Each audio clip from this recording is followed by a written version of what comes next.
श्री गुरवे नमः।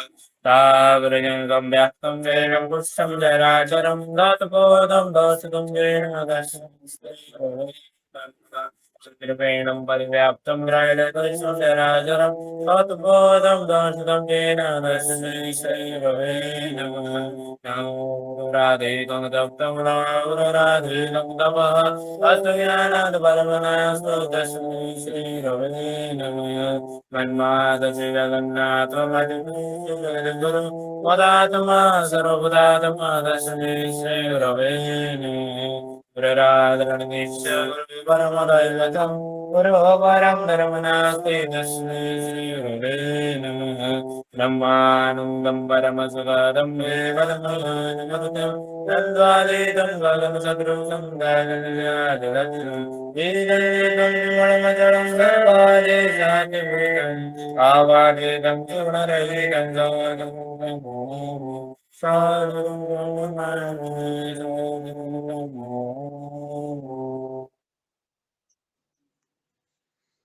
जय गुरु।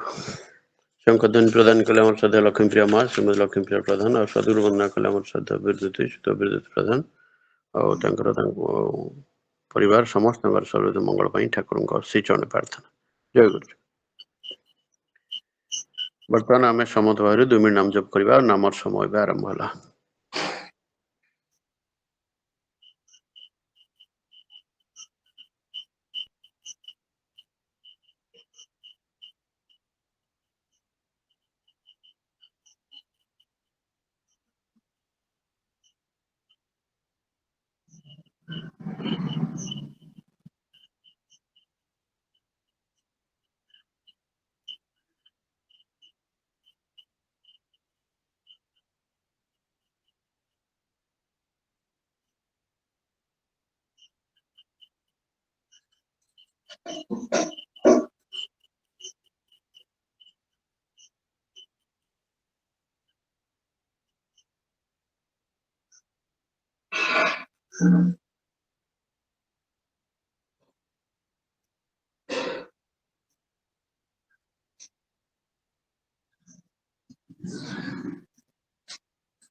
जय गुरु समस्त जय गुरु।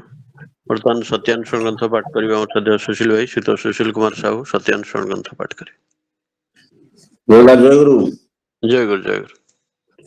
परम प्रेम श्री ठाकुर मुकुंदचंद्र स्वहस्त लिखित सत्यानुसरण ग्रंथर ओडिया अनुवाद। क्षमा कर किंतु क्षति कर नहीं, प्रेम कर किंतु आसक्त हो नहीं, खूब भल पाओ किंतु देह घसा हो नहीं, बक बक हेबा उन्नतर चिन्ह नहीं। निजे जदि निजे संतुष्ट वा निर्भावना होई थाओ तेबे अन्य पाई चेष्टा कर। जो परिमाण दुखर कारण मन संलग्न होई अभिभूत हेब सही परिमाण हृदय भय आसब ओ दुर्बलताग्रस्त हो पड़ो। यदि रक्षा पाइबा चाह भय एवं दुर्बलता बोली किसी रख नहीं, सचिंता एवं सत्कर्म डूबी रुह। असत्री आसक्ति हेतु भय शोक और दुख आसी। असत परिहार कर, सत्य आस्थावान हुआ त्राण पाइब। सचिंतार निमोदित थाओ, सत्कर्म तुमर सहाय हेब एवं तुम चतुर्दिग सत होई सबु समय तुमको रक्षा करिब ही करिब। ओम शांति शांति शांति। दादा जय गुरु। जय गुरु। सत्यानुसरण ग्रंथ पाठ कले श्रद्धेय सुशील भाई श्री सुशील कुमार साहू ତାଙ୍କର ତାଙ୍କ ପରିବାର ସମସ୍ତଙ୍କର ସାର୍ବିକ ମଙ୍ଗଳ ପାଇଁ ଠାକୁରଙ୍କ ଶ୍ରୀଚରଣ ପ୍ରାର୍ଥନା। ଜୟ ଗୁରୁ। ଜୟ। ବର୍ତ୍ତମାନ ନାରୀ ନୀତି ଗ୍ରନ୍ଥ ପାଠ କରିବେ ଆମର ଶ୍ରଦ୍ଧା ଗୌରୀ ମା ଶ୍ରୀମତୀ ଗୌରୀ ବେହେରା। ନାରୀ ନୀତି ଗ୍ରନ୍ଥ ପାଠ କରିବେ। ଦାଦା ଜୟଗୁରୁ। ଜୟ ଗୁରୁ ମା ଜୟ। परम प्रियमय ठाकुर अनुकूल चंद्र हस्त लिखित पवित्र नार नीति। झीओ मोर तुमर सेवा तुमर चलवा तुमर चिंता तुमर कहवा पुरुष जनसाधारण भितर जेपरी एपरी गोटे भाव सृष्टि करे जेउथिरे सेमाने अवनत मस्तक नतजानु होई ससंभवे भक्तिगत कंठरे माँ मोर जनन मोर कही मुग्ध हुअन्ति वृद्ध हुअन्ति तृप्त हुअन्ति कृतार्थ हुअन्ति तेभे ही तुमे नारी तेभे ही तुमे सत्य। सेवारे संसर्ग जेपरी भाबरे जेति टिकिए संभव समस्तଙ୍କ सेवा करिवो किंतु उपयुक्त स्थान व्यतीत संसर्गरे जीव नाही। बाणी संख्या 39। स्वस्ति स्वस्ति। दादा जय गुरु। जय गुरु। नारी नीति ग्रंथ पाठ कले आमर श्रद्धा गौरी माँ श्रीमती गौरी बेहरा तांकर तांक परिवार समस्तଙ୍କର सार्विक मंगल ପାଇଁ ଠାକୁରଙ୍କ ଶ୍ରୀଚରଣ ପ୍ରାର୍ଥନା। ଜୟ ଗୁରୁ ମା ଜୟ। ବର୍ତ୍ତମାନ ସ୍ୱାସ୍ଥ୍ୟ ସଦାଚାର ସୂତ୍ର ଗ୍ରନ୍ଥ ପାଠ କରିବେ ଆମର ଶ୍ରଦ୍ଧା ହେମନ୍ତ ଭାଇ ଶ୍ରୀଯୁକ୍ତ ହେମନ୍ତ କୁମାର ସେନାପତି। ସ୍ୱାସ୍ଥ୍ୟ ସଦାଚାର ସୂତ୍ର ଗ୍ରନ୍ଥ ପାଠ କରିବେ। दादा जयगुरु समस्त जयगुरु। जय गुरु जय। परम प्रेम श्री ठाकुर अनुकूल चंद्र श्रीमुख निष्ठ स्वास्थ्य सदाचार सूत्र ग्रंथ पाठ। ओम धातु मान ही हेउची रोग आमिष खाइले ही रोगर सृष्टि हुए तेणु निरामिष खाद्य ही श्रेय। तेणु निरामिष खाद्य ही तुम आहार्य हेउ तुम मानकर जीवन शक्ति समृद्ध हो उठू। सुष्ठ संदीपन नियमित निरामिष आहार्य तुम मानकर शरीर सुस्थि लाभ करू। सुस्थि संदीपन जो आहार्य व्यतिक्रम दुष्ट नुहे निस्वस्ति संदीप्त हो उठे क्रम तत्परतार से खाद्य ही आम मानकर सहज खाद्य हेबा उचित। रोग जीवन जहिरे खिन्न हो उठे शुभ सुंदर स्वस्ति लाभ कर तृप्त हो उठे आउ से तृप्ति ही तुम दीप्ताणु आउ दीप्तियाणु प्रीति परिचर्या जीवन शक्ति को उच्छल कर तोले बहु काल शिष्ट संदीपनी तृपण तात्पर्य तुम मान उच्छल उठ आयुष्माल तुम मानक समृद्ध हो उठू। बाणी संख्या 95। जय गुरु समस्त मोर जय गुरु। जय गुरु। स्वास्थ्य सदाचार सूत्र ग्रंथ पाठ कले आम श्रद्धा हेमंत भाई श्रीयुक्त हेमंत कुमार सेनापति तांकर तांक परिवार समस्तଙ୍କର सार्विक मंगल ପାଇଁ ଠାକୁରଙ୍କ ଶ୍ରୀଚରଣ ପ୍ରାର୍ଥନା। जय गुरु। जय गुरु। ବର୍ତ୍ତମାନ ଆମେ ଭଜନ ଆରମ୍ଭ କରିବା। ଆଉ ପ୍ରଥମ ଭଜନ ପରିବେଷଣ କରିବା ଆମ ଶ୍ରଦ୍ଧା ବୁଲୁ ଭାଇ ଶ୍ରୀୟୁକ୍ତ ଅମରେନ୍ଦ୍ର କୁମାର ସାହୁ। ଦ୍ୱିତୀୟ ଭଜନ ପରିବେଷଣ କରିବା ଆମ ଶ୍ରଦ୍ଧା କାହ୍ନୁ ଭାଇ ଶ୍ରୀୟୁକ୍ତ କାଞ୍ଚନ ଦାସ। ତୃତୀୟ ଭଜନ ପରିବେଷଣ କରିବା ଆମ ଶ୍ରଦ୍ଧା ପ୍ରିୟଙ୍କା ମା ଶ୍ରୀମତୀ ପ୍ରିୟଙ୍କା ବେହେରା। ଚତୁର୍ଥ ଭଜନ ପରିବେଷଣ କରିବେ ଆମର ଶ୍ରଦ୍ଧା ପ୍ରଭାବତୀ ମା ଶ୍ରୀମତୀ ପ୍ରଭାବତୀ ସାହୁ। ଆଉ ପଞ୍ଚମ ଭଜନ ପରିବେଷଣ କରିବେ ଆମର ଶ୍ରଦ୍ଧା ନିରୁପମା ମା ଶ୍ରୀମତୀ ନିରୁପମା ବେହେରା। ବର୍ତ୍ତମାନ ଅନୁରୋଧ କରୁଛି ଆମର ବିଷ୍ଣୁ କଣ୍ଠଶିଳ୍ପୀ ଆମର ଶ୍ରଦ୍ଧା ବୁଲୁ ଭାଇ ଶ୍ରୀୟୁକ୍ତ ଅମରେନ୍ଦ୍ର କୁମାର ସାହୁ ପ୍ରଥମ ଭଜନ ପରିବେଷଣ କରିବେ। जय गुरु। ए जनमे प्रभु कामना केवल ए जनमे प्रभु कामना केवल तुम रूप दर्शन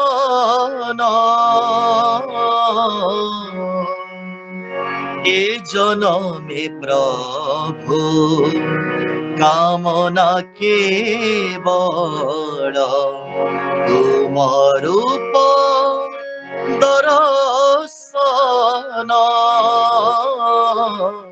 सब किछि भूली मो होइछि खाली सब किछि भूली मो होइछि खाली तुमनो गत प्राण तुमनो गत प्राण हे जनमे प्रभु कामना केवल हे जनमे प्रभु कामना केवल ଭାଙ୍ଗୁଛି ଯେଉଁ ଛଦି ଏ ଅନ୍ତରେ ଯେ ଗୀତ ଝରୁଛି ମଦର ଦିଶୁରେ ଭାଙ୍ଗୁଛି ଯେଉଁ ଛବି ଏ ଅନ୍ତରେ যে গীত ঝরুছি মোদর দিশুরে প্রিয়তম মোর এসবু তুমর প্রিয়তম মোর এসবু তুমর তুমকু দেইছি মন এ জনমে প্রভু কামনা কেবল এ জনমে প্রভু কামনা কেবল তুমকু পাইবা পথে মোর গতি তুম ভাবনারে বিচলিত মতি তুমকু পাইবা পথে মোর গতি তুম ভাবনারে বিচলিত মতি তুমি মো সকল সাধনার সিদ্ধি তুমি মো সকল সাধনার সিদ্ধি তুম পদে মোর ধ্যান এ জনমে প্রভু কামনা কেবল হে জনমে প্রভু কামনা কেবল তোমার রূপ দর্শন সবু কিছু ভুলি মো হইছি খালি সবু কিছু ভুলি মো হইছি খালি তুমনু গত প্রাণ তুমনু গত প্রাণ হে জনমে প্রভু কামনা কেবল হে জনমে প্রভু কামনা কেবল হে জনমে প্রভু কামনা কেবল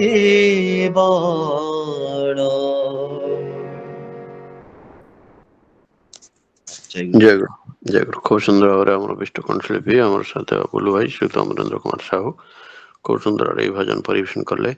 ତାଙ୍କର ତାଙ୍କ ପରିବାର ସମସ୍ତଙ୍କର ଶାରୀରିକ ମଙ୍ଗଳ ପାଇଁ ଠାକୁରଙ୍କ ଶ୍ରୀଚରଣରେ ପ୍ରାର୍ଥନା। ଜୟ ଗୁରୁ। ବର୍ତ୍ତମାନ ପରବର୍ତ୍ତୀ ଭଜନ ପରିବେଷଣ କରିବେ ଆମର ଅନ୍ୟତମ ବିଷ୍ଟ କଣ୍ଠଶିଳ୍ପୀ ଆମର ଶ୍ରଦ୍ଧେୟ କାହ୍ନୁ ଭାଇ ଶ୍ରୀଯୁକ୍ତ କାହ୍ନୁଚରଣ ଦାସ ପରବର୍ତ୍ତୀ ଭଜନ ପରିବେଷଣ କରିବେ।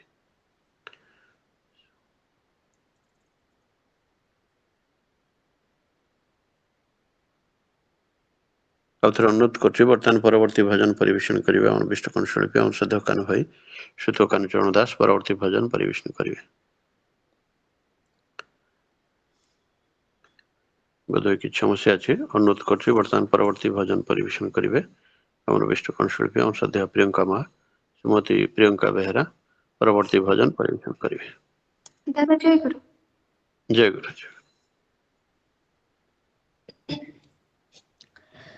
ପରସନ ଦେଲେ ନଦିଆ ପ୍ରଭୁ ହେ ଅନୁଭବ ଟିକେ ଦିଅ ପରସନ ଦେଲେ ନଦିଆ ପ୍ରଭୁ ହେ ଅନୁଭବ ଟିକେ ଦିଅ से परम सुख अपूर्व पुलक से परम सुख अपूर्व पुलक हरिणिया सब मोह से अनुभव दिया प्रभु से अनुभव दिया परसन दिले नदिया प्रभु हे अनुभव टिके दिया जन्म देछ करम देछ जहा मोर लड़ सब देछ जन्म देछ करम देछ जहा मोर लड़ सब देछ तथापि काहे के बराबर मोर तथापि काहे के बराबर मोर झरे जाए अखिल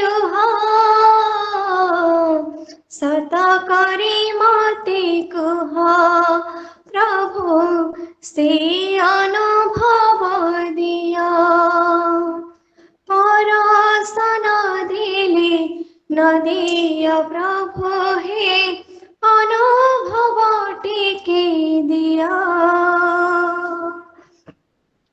जगत ठाकुर परम ईश्वर लोड़ा नहीं मोर यार संसार जगत ठाकुर परम ईश्वर लोड़ा नहीं मोर यार संसार जहाँ लोड़े माना नहे चिरदिन जहाँ लोड़े माना नहे चिरदिन जनित निराबरुह से पाई मने कह प्रभु सत करे मते कह परसन दिले नदिया प्रभु हे अनुभव टिके दिया तुम्हें तो साकार तुम्हें निराकार तुम्हें पूरा दुखी जीवन तुम्हें तो साकार तुम्हें निराकार तुम्हें पूरा दुखी जीवन हि सुख सागर क्षमा जलाधार हि सुख सागर क्षमा जलाधार बिंदु बरसी जाओ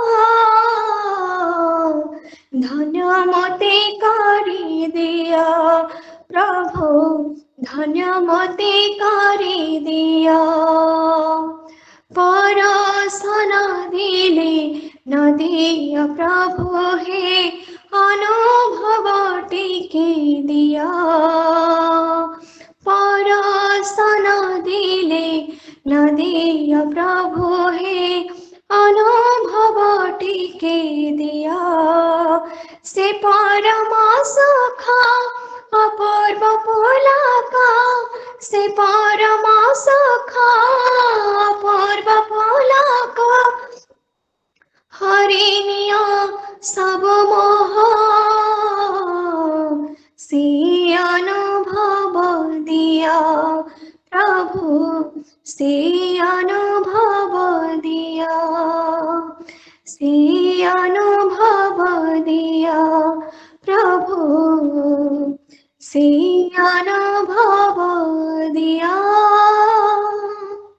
जय गुरुदादा जय गुरु खूब सुंदर समुद्र ललित कंठे आम विष्ट कंठशिल्पी मोर श्रद्धा प्रियंका माँ श्रीमती प्रियंका बेहरा खूब सुंदर भाव सौनियत बधन पंडा ठाकुर सप्रतिक डॉक्टर बधन पंडा विरचित यही भजन परिवेशन कले परिवार समस्त सार्विक मंगल ठाकुर से चरण प्रार्थना जय गुरु जय गुरुदेव जय गुरु ବର୍ତ୍ତମାନ ଆଉ ଥରେ ଅନୁରୋଧ କରିବା ଆମର ବିଷ୍ଟ କଣ୍ଠଶିଳ୍ପୀ ଆମର ସାଧକ କାହ୍ନୁ ଭାଇ ସହିତ କାଞ୍ଚନ ଦାସ ସେ ଦୁଇ ଜଣ କରିଥିବେ ପରବର୍ତ୍ତୀ ଭଜନ ପରିବେଷଣ କରିବେ। ଦାଦା ଜୟଗୁରୁ। ଜୟ ଗୁରୁ ଆଜ୍ଞା, ଜୟ ଗୁରୁ। ଅନଲାଇନ ସତ୍ସଙ୍ଗରେ ଉପସ୍ଥିତ ବରେଣ୍ୟ ପରିଚାଳକ ଉପସ୍ଥିତ ସହପ୍ରତି ରୀତିକ ଯାଜକ କର୍ମୀ ମଣ୍ଡଳୀ ଗୁରୁ ଭାଇ ମା ମାନଙ୍କୁ ମୋର ରାନନ୍ଦିତ ଜୟଗୁରୁ ନିବେଦନ କରେ।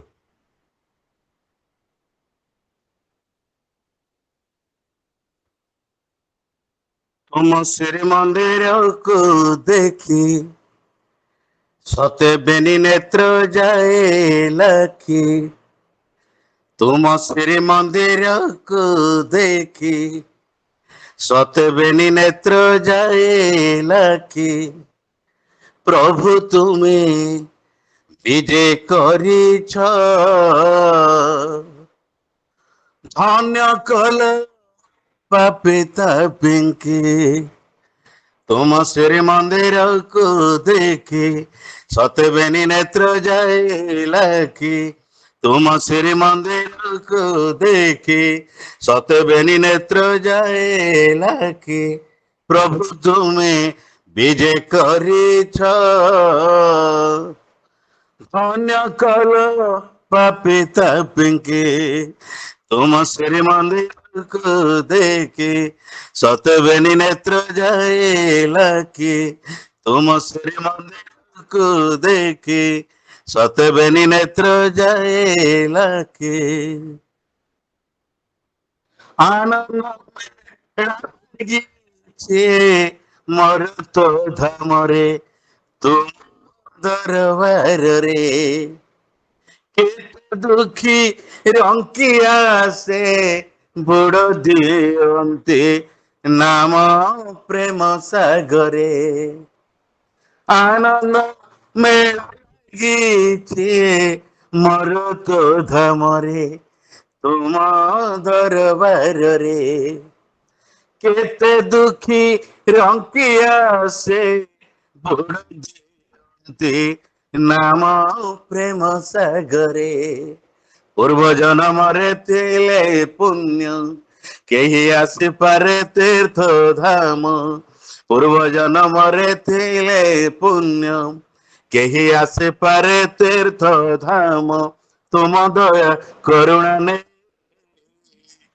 ଆଶା କରେ ମୁକ୍ତି ପାଇକି, ତୁମ ଶ୍ରୀମନ୍ଦିରକୁ ଦେଖି ସତେ ବେନି ନେତ୍ର ଯାଏ ଲାଖି, ତୁମ ଶ୍ରୀମନ୍ଦିରକୁ ଦେଖି ସତେ ବେନି ନେତ୍ର ଯାଏ ଲାଖି, ସାଧୁ ସଙ୍ଗ ସତ ସଙ୍ଗ ଭଜନ କୀର୍ତ୍ତନୀ ତୁମ ଏଳା ଚାଲିଛି, ଜୀବନ ଭରଲେ ସେ ବୁଝିବ ଯିଏ ପ୍ରେମୀ ମଜିଛି, ସାଧୁ ସଙ୍ଗ ସତ ସଙ୍ଗ ଭଜନ କୀର୍ତ୍ତନୀ ତୁମ ଏଳା ଚାଲିଛି, ଦେବମାନ ବରଲୀଳା ସେ ବୁଝିବ ଯିଏ ପ୍ରେମେ ମଜିଛି, ତୁମେ ଦରଦି ଦୟାଲ ବୋଲି ଭକ୍ତ ଆସନ୍ତି ଦୂରରୁ ଚାଲି, ତୁମେ ଦରଦି ଦୟାଲ ବୋଲି ଭକ୍ତ ଆସନ୍ତି ଦୂରରୁ ଚାଲି, ପ୍ରଭୁ ତୁମ ଦର୍ଶନରେ आशा करे मोक्ष प्राप्ति की, तुम श्रीमंदिर को देखी सतबेनी नेत्र जाए लाकी, तुम श्रीमंदिर को देखी सतबेनी नेत्र जाए लाकी, आनंद जरे टीके प्रसाद पाइबा पाई मन व्याकुल, जन्म तपस्या मिले तुम करुणारो ए शुभ फल, आनंद जाके प्रसाद पाइबा ପାଇଁ ମନ ବ୍ୟାକୁଳ କେତେ ଜନ୍ମ ତପସ୍ୟା ମିଳେ ତୁମ କରୁଣାର ଏ ଶୁଭ ଫଳ ଯିଏ ଆସିছে ତୁମରେ ପାଶେ ফেরে যায়নি সে খাইলে হাতে ଯିଏ ଆସିছে ତୁମରେ ପାଶେ ফেরে যায়নি সে খাইলে হাতে ସବୁ କିଛି ପାଇଛି ବୋଲେ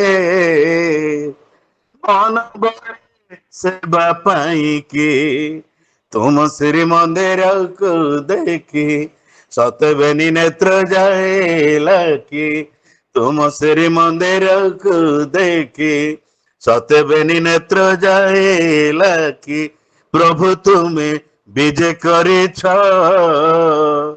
ଧନ୍ୟ କଲ ପାପୀ ତାପୀଙ୍କି ତୁମ ଶ୍ରୀ ମନ୍ଦିରକୁ ଦେଖି ସତେବେନି ନେତ୍ର ଯାଏଲାକି ତୁମ ଶ୍ରୀ ମନ୍ଦିରକୁ ଦେଖି ସତେବେନି ନେତ୍ର ଯାଏଲାକି ତୁମ ଶ୍ରୀ ମନ୍ଦିରକୁ ଦେଖି ସତେବେନି ନେତ୍ର ଯାଏଲାକି ତୁମ ଶ୍ରୀ ମନ୍ଦିରକୁ ଦେଖି ସତେବେନି ନେତ୍ର ଯାଏଲାକି ଜୟ খুব সুন্দর ভাবে আমার বিষ্ট কণ্ঠশিল্পী আমার সাথে কানু ভাই সুত কাঞ্চন দাস তাଙ୍କ ନିଜସ୍ୱ ରଚନାର এই ଭଜନ ଖୁବ ସୁନ୍ଦର ଭାବରେ ପରିବେଷଣ କଲେ ତାଙ୍କର ତାଙ୍କ ପରିବାର ସମସ୍ତଙ୍କର ଶାରୀରିକ ମଙ୍ଗଳ ପାଇଁ ଠାକୁରଙ୍କ ଅଶୀ ଚରଣ ପ୍ରାର୍ଥନା ଜୟ ଗୁରୁ ବର୍ତ୍ତମାନ ପରବର୍ତ୍ତୀ ଭଜନ ପରିବେଷଣ କରିବେ ଆମର ଅନ୍ୟତମ ବିଷ୍ଟ କଣ୍ଠଶିଳ୍ପୀ ଆମର ସଦ୍ୟା ପ୍ରଭାବତୀ ମା ଶ୍ରୀମତୀ ପ୍ରଭାବତୀ ସାହୁ ପରବର୍ତ୍ତୀ ଭଜନ ପରିବେଷଣ କରିବେ ଜୟ ଗୁରୁ ଦାଦା ଜୟ ଗୁରୁ ମା ଜୟ ଆଜ୍ଞା ଜୟ ଗୁରୁ ସମସ୍ତଙ୍କୁ ଜୟ ଗୁରୁ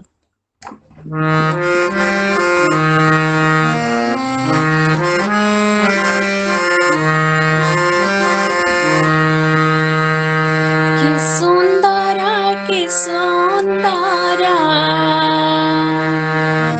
ଦରଦୀ ଠାକୁର ମୋର କି ସୁନ୍ଦର ଦରଦୀ ଠାକୁର ମୋର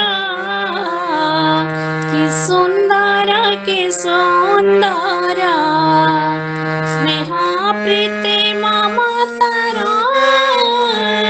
ପ୍ରେମ ଘନ କଳିବର କି ସୁନ୍ଦର ଦରଦୀ ଠାକୁର ମୋର କି ସୁନ୍ଦର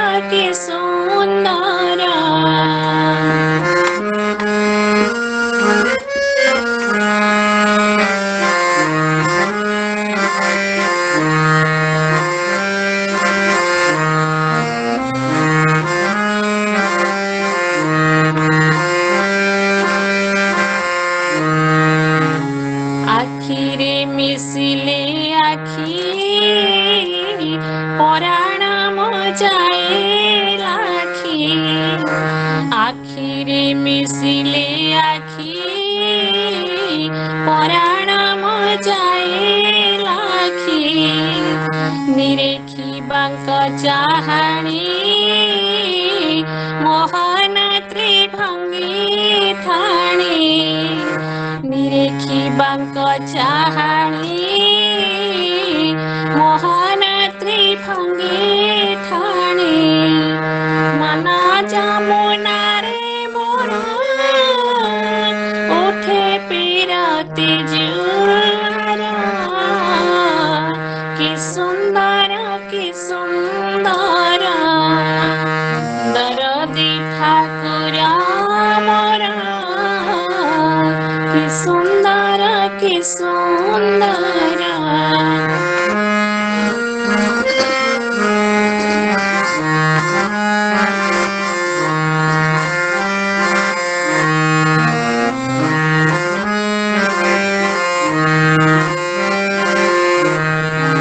ହସରେ ହସେ ଜଗତା ଶୁଷ୍କତର ପଲ୍ଲବିତ ହସରେ ହସେ ଜଗତା ଶୁଷ୍କତର शोभिता आनंदे मगन चिता तनु मन पुलकिता आनंदे मगन चिता तनु मन पुलकिता प्रेमानंदे विकसिता हृदय कमला मोरा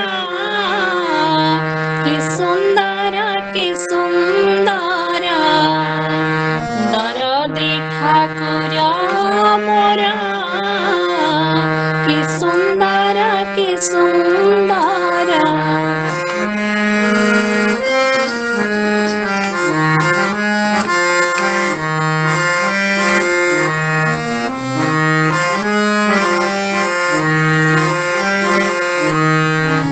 वचन केते मधुरा केड़े मधु कंठ स्वर वचन केते मधुरा केड़े मधु कंठ स्वर जीवन बीणा रे मोरा तोड़ाई मधु झंकार जीवन बीणा रे मोरा तोड़ाई मधु झंकार पुराण चाकरी मोरा सुनी चुरी बारंबार कि सुंदर दरदी ठाकुर मोरा कि सुंदर स्नेह प्रीति ममता प्रेम घन कलेबरा कि सुंदर दरदी ठाकुर मोरा कि सुंदर कि सुंदर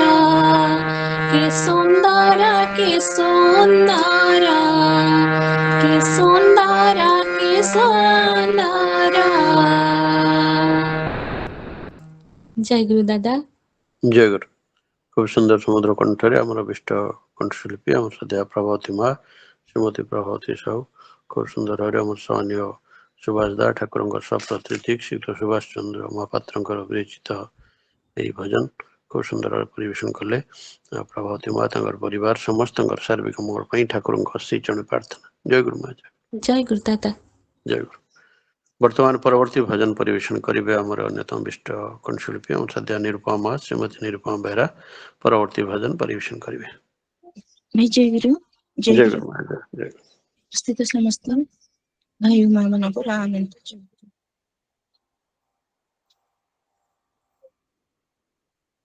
मधुर तुम सारा जन मधुर तुम नाम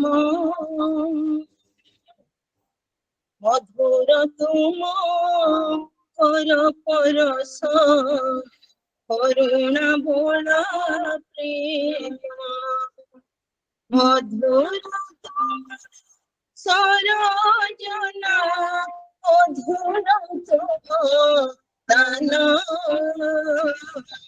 मधुर तुम कर परस करुणा भोला प्रेम मधुर तुम कर परस करुणा भोला प्रेम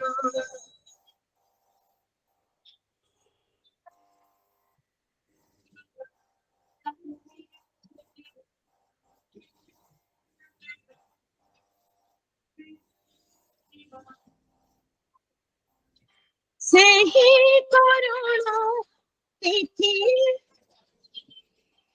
मुख बचाया से ही परसे गिरि लंकीरा से ही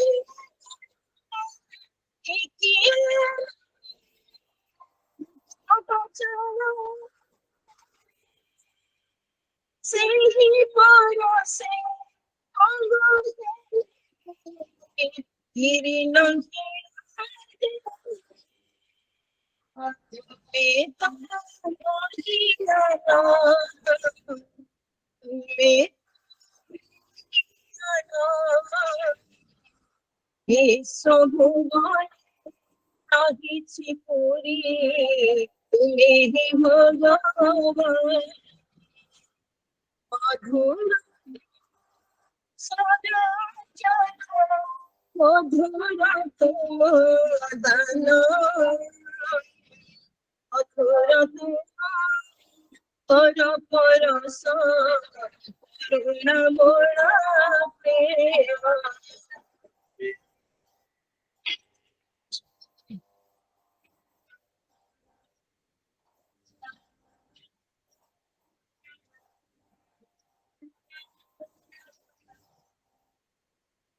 तुम जमीर तिथि आकाश रवि ओठे तिथि चंदर हस तुम जमीर तिथि आकाश रवि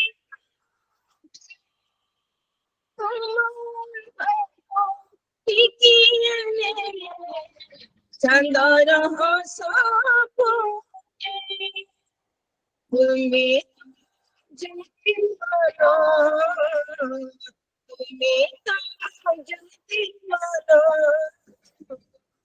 सचराचर तुम प्रकाश तुम्हें जे विश्व प्राण मधुर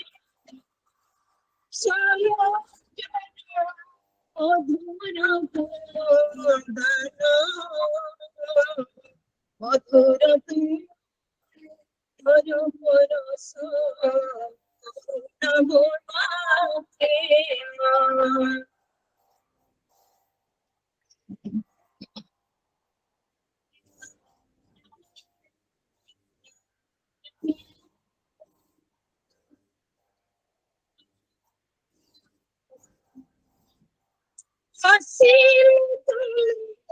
झड़े संसार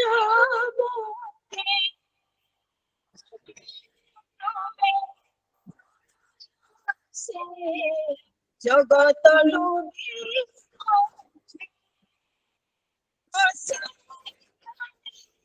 झड़े संसार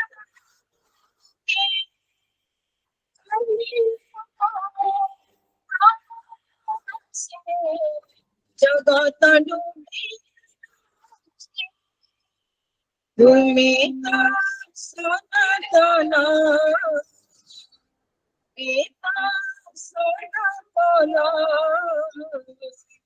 आदिर आदि अनादि तुम्हें परम ब्रह्म मधुर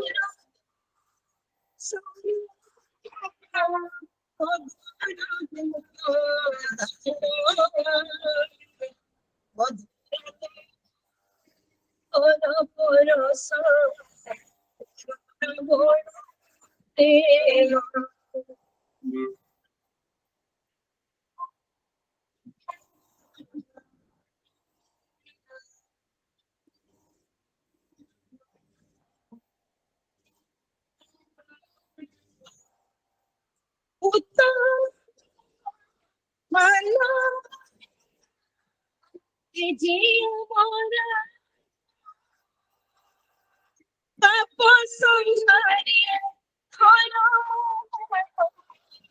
कोई पुरुष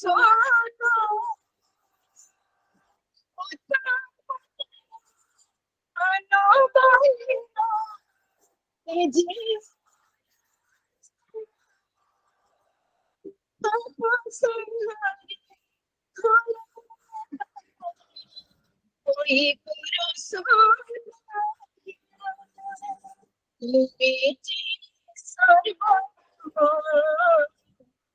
तुम्हें সর্বনাম হরণ করে হরণ দুঃখ তুমরি সুত হরণ করে হরণ দুঃখ তুমরি সুত মধু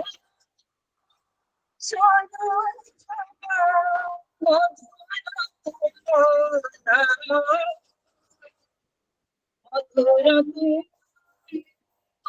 পরশ করুণ বড় প্রেম মধুর তুমর পরশ করুণ বড়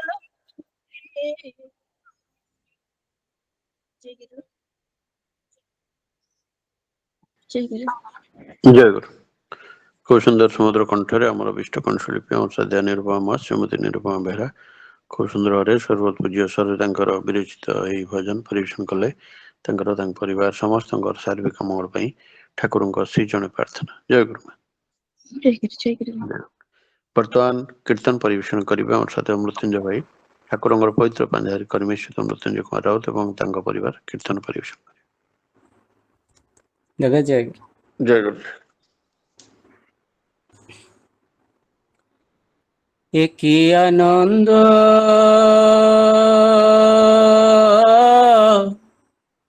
পরমানন্দ পুরুষোত্তম লীলা অভিনব পুরুষোত্তম লীলা অভিনব কি আনন্দ পরমানন্দ পুরুষোত্তম লীলা অভিনব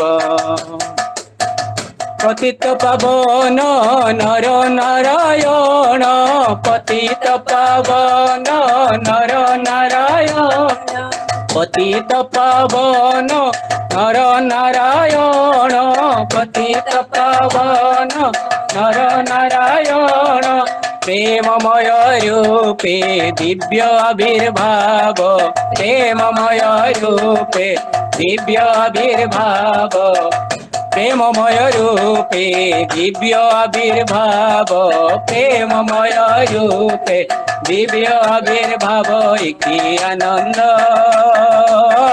পরমানন্দ পুরুষোত্তম লীলা অভিনব কি আনন্দ পরমানন্দ পুরুষোত্তম লীলা অভিনব দিনী নয়নରୁ বহি যাଉଛି রে মিলন আকুল আনন্দ অশ্রুরে দিনী নয়নରୁ বহি যাଉଛି রে মিলন আকুল আনন্দ অশ্রুরে ভক্ত ভগবান অপূর্ব মিলন ভক্ত ভগবান অপূর্ব মিলন ভক্ত ভগবান অপূর্ব মিলন ভক্ত ভগবান অপূর্ব মিলন ভক্ত ভগবান অপূর্ব মিলন ভক্ত ভগবান অপূর্ব মিলন ভক্ত ভগবান অপূর্ব মিলন ভক্ত ভগবান অপূর্ব মিলন বৃন্দাবনে বংশী রাধারে ডাকিব বৃন্দাবনে বংশী রাধারে ডাকিব কি আনন্দ পরমানন্দ পুরুষোত্তম লীলা অভিনব কি আনন্দ পরমানন্দ পুরুষোত্তম লীলা অভিনব পতিত পাবন নর নারায়ণ পতিত পাবন নর নারায়ণ পতিত পাবন নর নারায়ণ পতিত পাবন নর নারায়ণ পতিত পাবন নর নারায়ণ পতিত পাবন নর নারায়ণ পতিত পাবন নর নারায়ণ নারায়ণ পতিত পাবন নর নারায়ণ প্রেমময় রূপে দিব্য আবির্ভাব প্রেমময় রূপে দিব্য আবির্ভাব কি আনন্দ পরমানন্দ পুরুষোত্তম লীলা অভিনব কি আনন্দ পরমানন্দ পুরুষোত্তম লীলা অভিনব ঝরুছে অমৃত নাম প্রেম বারি ঝরুছে অমৃত নাম প্রেম বারি ঝরুছে অমৃত নাম প্রেম বারি ঝরুছে অমৃত নাম প্রেম বারি বিশ্বভুবন বিমোহন করি বিশ্বভুবন বিমোহন করি তনু মন প্রাণ নবসি হরণ তনু মন প্রাণ নবসি হরণ তনু মন প্রাণ নবসি হরণ তনু মন প্রাণ নবসি হরণ প্রেম তরঙ্গ সাগর লঙ্ঘিব প্রেম তরঙ্গ সাগর লঙ্ঘিব একি আনন্দ পরমানন্দ পুরুষোত্তম লীলা অভিনব একি আনন্দ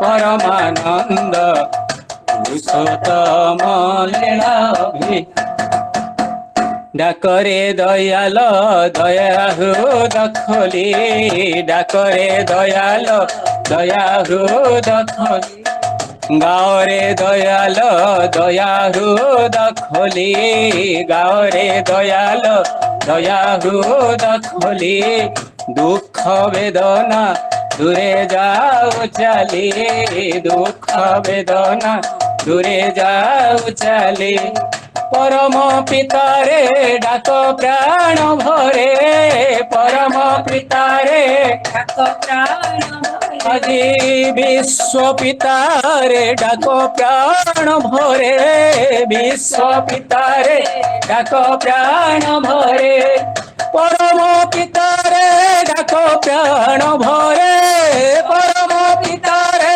ডাক প্রাণ ভরে বিশ্ব পিতারে ডাক প্রাণ ভরে বিশ্ব পিতারে ডাক প্রাণ ভরে পরম পিতারে ডাক প্রাণ ভরে পরম পিতারে ডাক প্রাণ ভরে নির্ভয় ধর নির্ভয় হেব নির্ভয় ধর নির্ভয় হেব একি আনন্দ পরমানন্দ পুরুষোত্তম লীলা অভিনব একি আনন্দ পরমানন্দ পুরুষোত্তম লীলা অভিনব পতিত পাবন নর নারায়ণ পতিত পাবন নর পতিত পাবন নর নারায়ণ পতিত পাবন প্রেমময় রূপে দিব্য আবির্ভাব প্রেমময় রূপে দিব্য আবির্ভাব দেখি আনন্দ পরমানন্দ পুরুষোত্তম লীলা অভিনব কি আনন্দ পরমানন্দ পুরুষোত্তম লীলা অভিনব পতিত পাবন নর নারায়ণ পতিত পাবন নর নারায়ণ পতিত পাবন নর নারায়ণ পতিত পাবন নর নারায়ণ পতিত পাবন নর নারায়ণ পতিত পাবন নর নারায়ণ পতিত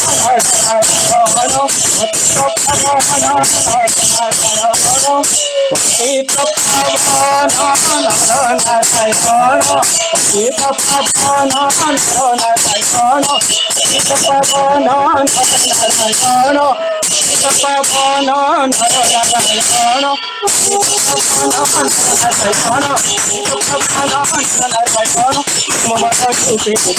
পাবন নারায়ণ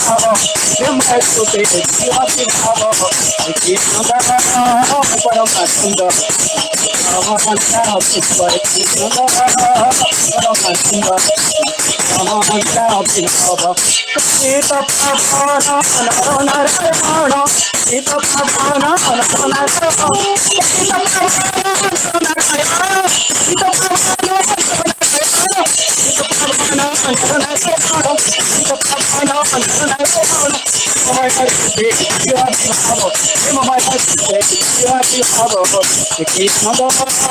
পরমানন্দ পরমানন্দ পুরুষোত্তম লীলাভিনব। ଜୟ ଗୁରୁ ଦାଦା। ଜୟ ଗୁରୁ। ଖୁବ ସୁନ୍ଦର ଭାବରେ ଆମର ସାଧ୍ୟ ମୃତ୍ୟୁଞ୍ଜୟ ହୋଇ ଠାକୁରଙ୍କର ପବିତ୍ର ପାଞ୍ଜାଧାରୀ କର୍ମୀ ଶ୍ରୀଯୁକ୍ତ ମୃତ୍ୟୁଞ୍ଜୟ କୁମାର ରାଉତ ଏବଂ ତାଙ୍କ ଧର୍ମପତ୍ନୀ ଆମ ସାଧ୍ୟ ଅନୁମା ଶ୍ରୀମତୀ ଅନୁପମା ରାଉତ ଏବଂ ତାଙ୍କର ପରିବାର ଖୁବ ସୁନ୍ଦର ଭାବରେ ମିଳିତ ଭାବରେ କୀର୍ତ୍ତନ ପରିବେଷଣ କଲେ। ମୃତ୍ୟୁଞ୍ଜୟ ଭାଇ ତାଙ୍କର ପରିବାର ସମସ୍ତଙ୍କର ସର୍ବଦା ମଙ୍ଗଳ ପାଇଁ ଠାକୁରଙ୍କ ଶ୍ରୀଚରଣୀ ପ୍ରାର୍ଥନା। ଜୟ ଗୁରୁ। ପ୍ରତିଦିନ ପ୍ରାତଃ ସମୟରୁ ଚାନ୍ଦୋଳ ସତ୍ସଙ୍ଗ ବିହାର ଅନୁକୂଳରେ ସତ୍ସଙ୍ଗ ଆଉ ଆଜିର ସତ୍ସଙ୍ଗ ପ୍ରତିଦିନ ଭଳି ନିବେଦନ କରିଛନ୍ତି ଆମର ସହନୀୟ ବୃନ୍ଦାବନ ଭାଇ ଇଞ୍ଜିନିୟର ବୃନ୍ଦାବନ ବେହେରା ତାଙ୍କ ପରିବାର ସମସ୍ତଙ୍କର ଶାରୀରିକ ମଙ୍ଗଳ ପାଇଁ ଠାକୁରଙ୍କ ଶ୍ରୀଚରଣୀ ପ୍ରାର୍ଥନା। ତ ସହିତ ସତ୍ସଙ୍ଗ ନିବେଦନ କରିଛନ୍ତି ପ୍ରତି ସଂକ୍ରାନ୍ତି ଭଳି ମୋର ସହନିଆ ବିଦୁଲତା ମାସ ଶ୍ରୀମତୀ ବିଦୁଲତା ରାଉତ ତାଙ୍କ ପରିବାର ସମସ୍ତଙ୍କର ସର୍ବବିଧ ମଙ୍ଗଳ ପାଇଁ ଠାକୁରଙ୍କ ଶ୍ରୀଚରଣୀ ପ୍ରାର୍ଥନା। ତ ସହିତ ପ୍ରତି ସଂକ୍ରାନ୍ତି ଭଳି ସତ୍ସଙ୍ଗ ନିବେଦନ କରିଛନ୍ତି ଆମର ସଦ୍ୟ ପରିତୋଷ ଭାଇ ଶ୍ରୀଯୁକ୍ତ ପରିତୋଷ ପାତ୍ର ତାଙ୍କ ପରିବାର ସମସ୍ତଙ୍କ ସର୍ବବିଧ ମଙ୍ଗଳ ପାଇଁ ଠାକୁରଙ୍କ ଶ୍ରୀଚରଣୀ ପ୍ରାର୍ଥନା। ତତ୍ସହିତ ପ୍ରତି ସଂକ୍ରାନ୍ତି ଭଳି ସତ୍ସଙ୍ଗ ନିବେଦନ କରିଛନ୍ତି ଆମ ଶ୍ରଦ୍ଧା ଜ୍ୟୋତିମା ଶ୍ରୀମତୀ ଜ୍ୟୋତିର୍ମୟୀ ସାହୁ ତାଙ୍କ ପରିବାର ସମସ୍ତଙ୍କର ଶାରୀରିକ ମଙ୍ଗଳ ପାଇଁ ଠାକୁରଙ୍କ ଶ୍ରୀଚରଣୀ ପ୍ରାର୍ଥନା। ପ୍ରତିଦିନ ଭଳି ଆମର ସତ୍ସଙ୍ଗରେ ଅନେକ ପୂଜ୍ୟ ରୀତିକ ଅଧୈର୍ଯ୍ୟ ଯାଜକ ଗୁରୁ ଭାଇମାନେ ମା ମାନେ ଯୋଗଦାନ କରିଛନ୍ତି। ପ୍ରତିଦିନ ଭଳି ଆମର ଠାକୁରଙ୍କ ସର୍ବତିଥି ପୂଜ୍ୟ Sarbashri Ashok Mallick Bijaybhushan Mishra Bichitrananda Acharya Brajabandhu Behera Bhagabat Prasad Panda doctor Nagendranath Swain doctor Sumanta Kumar Mishra doctor Pabitra Kumar ମେକଅପ Dibakar Swain engineer Kashinath Tripathy engineer Shashank Shekhar Behera engineer Sachidananda Mallick engineer Sarat Kumar Das engineer Jubaraj Prasad Jagadish Chandra Sahu Kailash Chandra Behera Mukunda Prasad Senapati Nimai Charan Das Pareswar Jena Prabhat Kumar Sahu Prashant Kumar Singh Parshuram Manik Ramesh Chandra Nayak Raghunath Bastia Rajinikanth Panda Rabindranath ପ୍ରଧାନ ସୁଭାଷ ଚନ୍ଦ୍ର ଦାସ ତାରାକାନ୍ତ ବେହେରା ପ୍ରଫେସର ଅଗ୍ରସେନ ଲେଙ୍କା ପ୍ରଫେସର ରୁଦ୍ରଜନ ତ୍ରିପାଠୀ ଏଭଳି ଅନେକ ପୂଜ୍ୟ ରୀତି ମାନେ ଯୋଗ ଦେଇଛନ୍ତି। ପରବର୍ତ୍ତୀ ଅବସ୍ଥାରେ ଆଉ ଯଦି କିଏ ଯୋଗ ଦେଇଥିବେ ହୁଏତ ମୁଁ ଦେଖିନଥାଇପାରେ। ଆଉ ଆମ ପାଖରେ ଠାକୁରଙ୍କ କଥା ଯେତେବେଳେ ଧରି ଆମେ ସମସ୍ତେ ଜାଣିଛନ୍ତି ଅନେକ ଥର ତାଙ୍କ ଠାକୁରଙ୍କ କଥା ଶୁଣି ଆସିଛନ୍ତି। ଜଣେ ବିଜ୍ଞ ପ୍ରଜ୍ଞ ବ୍ୟକ୍ତିତ୍ୱ ଜଣେ ସୁବକ୍ତା ପ୍ରତିଦିନ ସେ ଆମ ସହିତ ସତ୍ସଙ୍ଗରେ ସାମିଲ ଥାନ୍ତି। ଆଉ ଆଜି ଆମର ଅନୁରୋଧ ରକ୍ଷା କରି ଆମ ସତ ଅଛନ୍ତି ଠାକୁରଙ୍କ କଥା ତୋଳି ଧରିବେ। ସେ ହେଲେ ଆମର ସମ୍ମାନୀୟ ପୂଜ୍ୟ ସୀତାକାନ୍ତ ଠାକୁରଙ୍କ ସପ୍ରତିନିଧି ଡକ୍ଟର ସୀତାକାନ୍ତ ଦାସ ଆଉ ତାଙ୍କୁ ଅନୁରୋଧ କରିବା ଆଲୋଚନା ଆରମ୍ଭ କରିବେ। ଡକ୍ଟର ସୀତାକାନ୍ତ ଦାସ ଠାକୁରଙ୍କ ସପ୍ରତିନିଧି। ଦାଦା ଜୟ ଗୁରୁ ଦାଦା। ଜୟ ଗୁରୁ ଦାଦା। ଜୟ ଗୁରୁ। परम प्रेममय श्री ठाकुर परमाराध्या जगज्जननी लक्ष्मी माँ युगाचार्य परम पूज्यपाद श्री बर्दा परम पूज्यपाद आचार्य चरण उपस्थित पूज्य व्यक्ति मंडली कर्मी मंडली इष्ट प्राण गुरु भाई मातृमंडली समस्त देवेंद्र भाई को जय गुरु।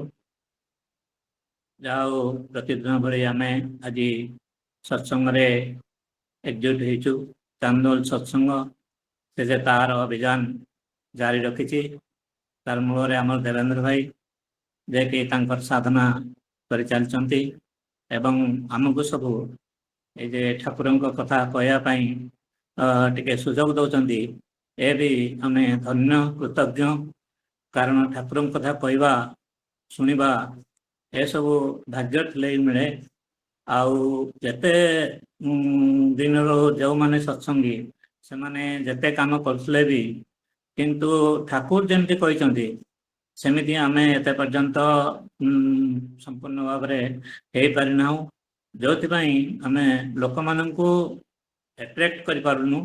ठाकुर कहते ठाकुरत्व तुम जाग्रत हो जो कथा आम आचार्य देव कहते तुम मो भितर जे गोटे मात्र तफात जे मोर विश्वास आ तुमर विश्वास ए विश्वासटा आम जो टिके सामान्य से पड़ जाऊ विपद से आम विश्वास क्षणभंग रही जाए ଏବଂ ବିଭିନ୍ନ ପ୍ରକାର ଚିନ୍ତା ଦୁଶ୍ଚିନ୍ତା ଆସେ।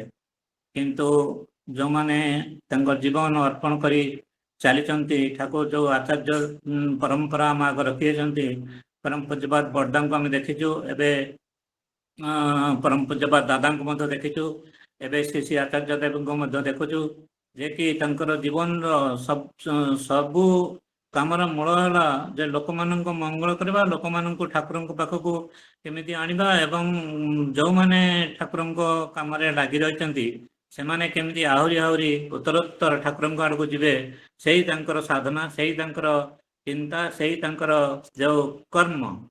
ତେଣୁ ସବୁ ଉପରେ ଆଜି ଯେଉଁମାନେ ଭୋଗ ଦେଇଛନ୍ତି, ଆମର ଇଞ୍ଜିନିୟର ବୃନ୍ଦାବନ ବେହେରା, ସେ ତ ବହୁତ ଦିନରୁ ଭୋଗ ଦେଇ ଆସୁଛନ୍ତି।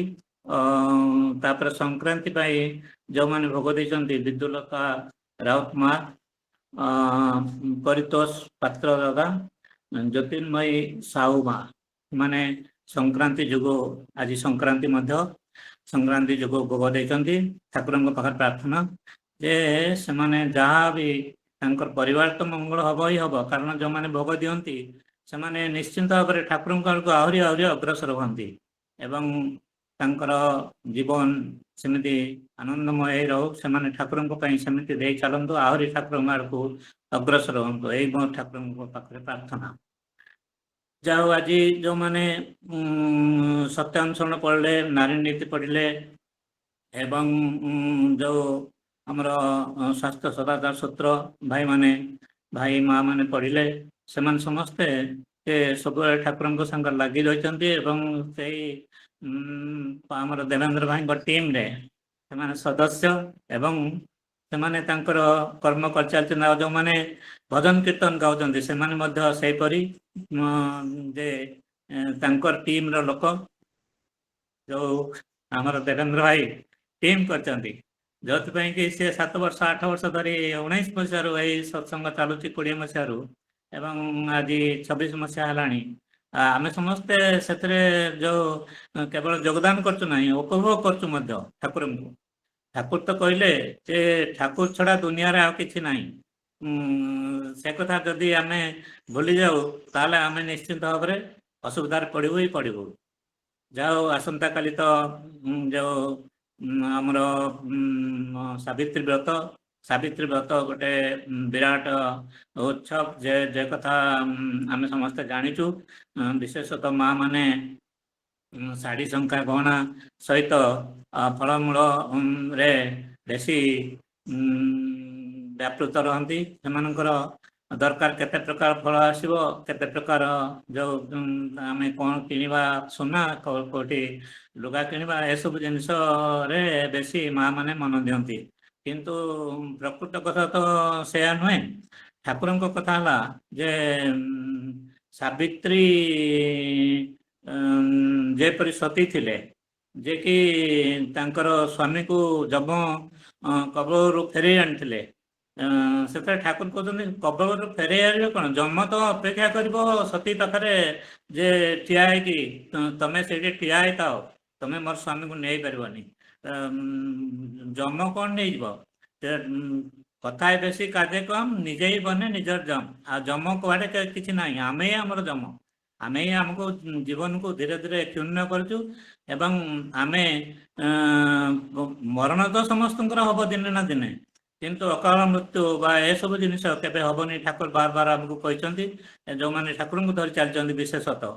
ତେଣୁ ସତୀ ସାବିତ୍ରୀକୁ ସୁଧୁ ନୁହେଁ, ଆମେ ତ ଜାଣିଛୁ ସତୀ ଅନୁସୟା, ଯେ କି ପୁରାଣ ଅନୁସାରେ ବ୍ରହ୍ମା ବିଷ୍ଣୁ ମହେଶ୍ୱରଙ୍କୁ ବାଳୁତ ଶିଶୁ କରିଦେଇଥିଲେ, କାରଣ ସେମାନେ ଯେତେବେଳେ କହିଲେ ଯେ ଆମକୁ ଉଲଗ୍ନ ହେଇ ଖାଇବାକୁ ଦେବ, ସେତେବେଳେ ବାଳୁତ ଶିଶୁ କରିଦେଇ ପାରିଥିଲେ।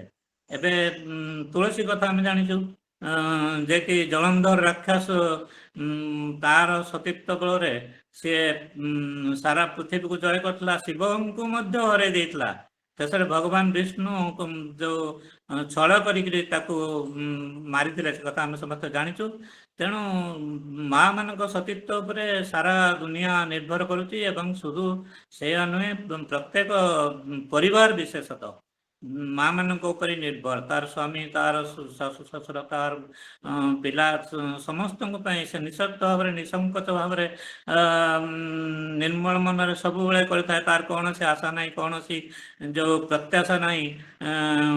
ଏବଂ ଏଇ ଯୋଉ ମା ଏଇମାନେ ସତୀ, ଏଇମାନେ ସାବିତ୍ରୀ, ଏଇମାନେ ଯୋଉ ଦୁନିଆର ମେରୁଦଣ୍ଡ। ସେଥିପାଇଁ କଥା ଅଛି ଯେ କାଳ ଭୟରେ ରକ୍ଷା କରନ୍ତି କାଳୀ, ମୋହ ମାୟାରୁ ଉଦ୍ଧାର କରନ୍ତି ମହାମାୟା, ସତରେ ଅବସ୍ଥାନ କରନ୍ତି ସତୀ, ସତରେ ଅବସ୍ଥାନ କରନ୍ତି। ଷଡ଼ାଶ୍ଚର୍ଯ୍ୟଶାଳୀ ତେଣୁ ଭଗବତୀ, ଦାନ କରନ୍ତି ତେଣୁ ଷୋଡ଼ଶୀ, ଆମର ବଡ଼ମାନଙ୍କୁ ଷୋଡ଼ଶୀ କୁହାଯାଏ।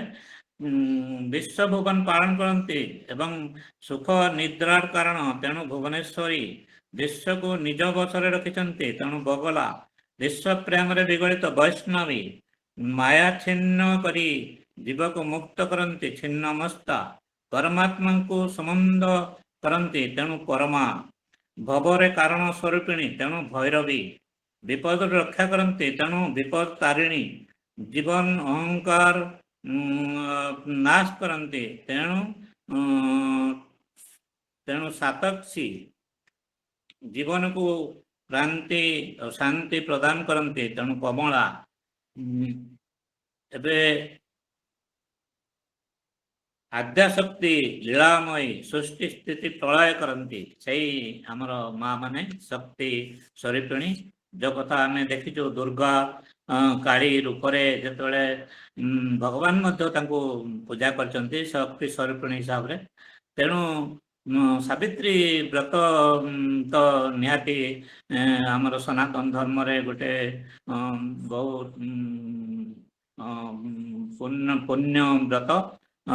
ତାକୁ ମା ମାନେ ଉପବାସ ରହି ପାଳନ କରନ୍ତି। ସାରା ଭାରତରେ ଏ ବ୍ରତ ପାଳନ କରାଯାଏ। ତେଣୁ ଏହି ସାବିତ୍ରୀ ବ୍ରତ ପାଇଁ ମା ମାନଙ୍କୁ ଶୁଭେଚ୍ଛା ଏବଂ ସେମାନେ ଆହୁରି ଆହୁରି ସେମିତି ତାଙ୍କର ଜୀବନକୁ ଧନ୍ୟ କରନ୍ତୁ, ପୁଣ୍ୟ କରନ୍ତୁ, ନିର୍ମଳ କରନ୍ତୁ ଠାକୁରଙ୍କ ଅନୁସାରେ। କାରଣ ସବ ଦେବତାର ସମାହାରେ ପୁରୁଷୋତ୍ତମ ସୃଷ୍ଟି। ଠାକୁର ତ କହିଛନ୍ତି ସବ ବ୍ରତର ସେରା ବ୍ରତ ଜାଣ ସ୍ୱସ୍ତୟିନୀ, ସ୍ୱସ୍ତୟିନୀ ସବୁ ବ୍ରତର ମୂଳ ବ୍ରତ ବୋଲି ଠାକୁର କହିଛନ୍ତି। ଏବଂ ସେ କଥା ମଧ୍ୟ ଆମେ ବହୁ ଭାବରେ ଜାଣିଛୁ। ସ୍ୱସ୍ତୟିନୀ ଯେଉଁମାନେ କରୁଛନ୍ତି ସେମାନେ ନିହାତି ପାଳନ କରୁଛନ୍ତି, ସେମାନେ ନିହାତି ଜାଣୁଛନ୍ତି। ତେଣୁ ସବୁ ଉପରେ ରହିଛି ଯେ ଆମେ କେତେ ଠାକୁରଙ୍କୁ ଧରି ଆଗକୁ ଚାଲୁଛୁ। ଯେମିତି ସତ୍ୟାନୁସରଣରେ ପଢ଼ା ହେଲା ଯେ ଅସତ୍ ପ୍ରତି ଆସକ୍ତିରୁ ମଣିଷର ଯୋଉ ବିଭିନ୍ନ ପ୍ରକାର ଦୁଃଖ ଆସେ। ଦୁଃଖ ତ ମୂଳ ଜିନିଷ ହେଲା ସେଇ ଆସକ୍ତି, ସେଇ ମାୟା। ସେ କଥା ଠାକୁର ବାର ବାର କହିଛନ୍ତି। ଆଉ ମନରୁ ହିଁ ସୃଷ୍ଟି ଦୁଃଖ, ଦୁଃଖ ସୁଖ ସବୁ ମନର ଭାବ, ସେ କଥା ମଧ୍ୟ ଠାକୁର କହିଛନ୍ତି। ତେଣୁ ଆମେ ଯେତେ ଠାକୁରମୁଖୀ ହେବା ଦୁଃଖ ଆମକୁ ସ୍ପର୍ଶ କରିପାରିବେ ନାହିଁ। ନାରୀ ନୀତିରେ ମଧ୍ୟ ସେବାର ସଂସର୍ଗ ବିଷୟରେ ପଢ଼ା ହେଲା। ସେ କଥା ମା ମାନେ ନିହାତି ବୁଝିବା ଦରକାର। ସେବା ତ କରିବେ କିନ୍ତୁ ସଂସର୍ଗ ଠାରୁ ଦୂର ରହିବେ। ଆଜିକାଲି ଯେମିତି ଅବସ୍ଥା ହେଉଛି, ବିବାହ ବିଚ୍ଛେଦ ଠାରୁ ଆରମ୍ଭ କରି ପ୍ରେମ ବିଭିନ୍ନ ବିବାହ ଯୋଉ ପ୍ରତାରଣା ଏସବୁ ତ ଆମେ ଦେଖୁଛୁ। ତେଣୁ ସେଥିପ୍ରତି ମା ମାନେ ସାବଧାନ ରହିବେ, ସେ କଥା ଠାକୁର କହିଛନ୍ତି। ଆଉ ସତ୍ୟ ଯୋଉ ସ୍ୱାସ୍ଥ୍ୟ ସେବା ସୂତ୍ରରେ ଯୋଉ ମେନ୍ କଥାଟା କୁହାଗଲା ଯେ ଆମେ ମାନେ ରୋଗ ଆମିଷ ଭୋଜନ କଲେ ହିଁ ରୋଗ ହବ। ଏକଥା ମଧ୍ୟ ଠାକୁର ଆମକୁ ବାର ବାର କହିଛନ୍ତି।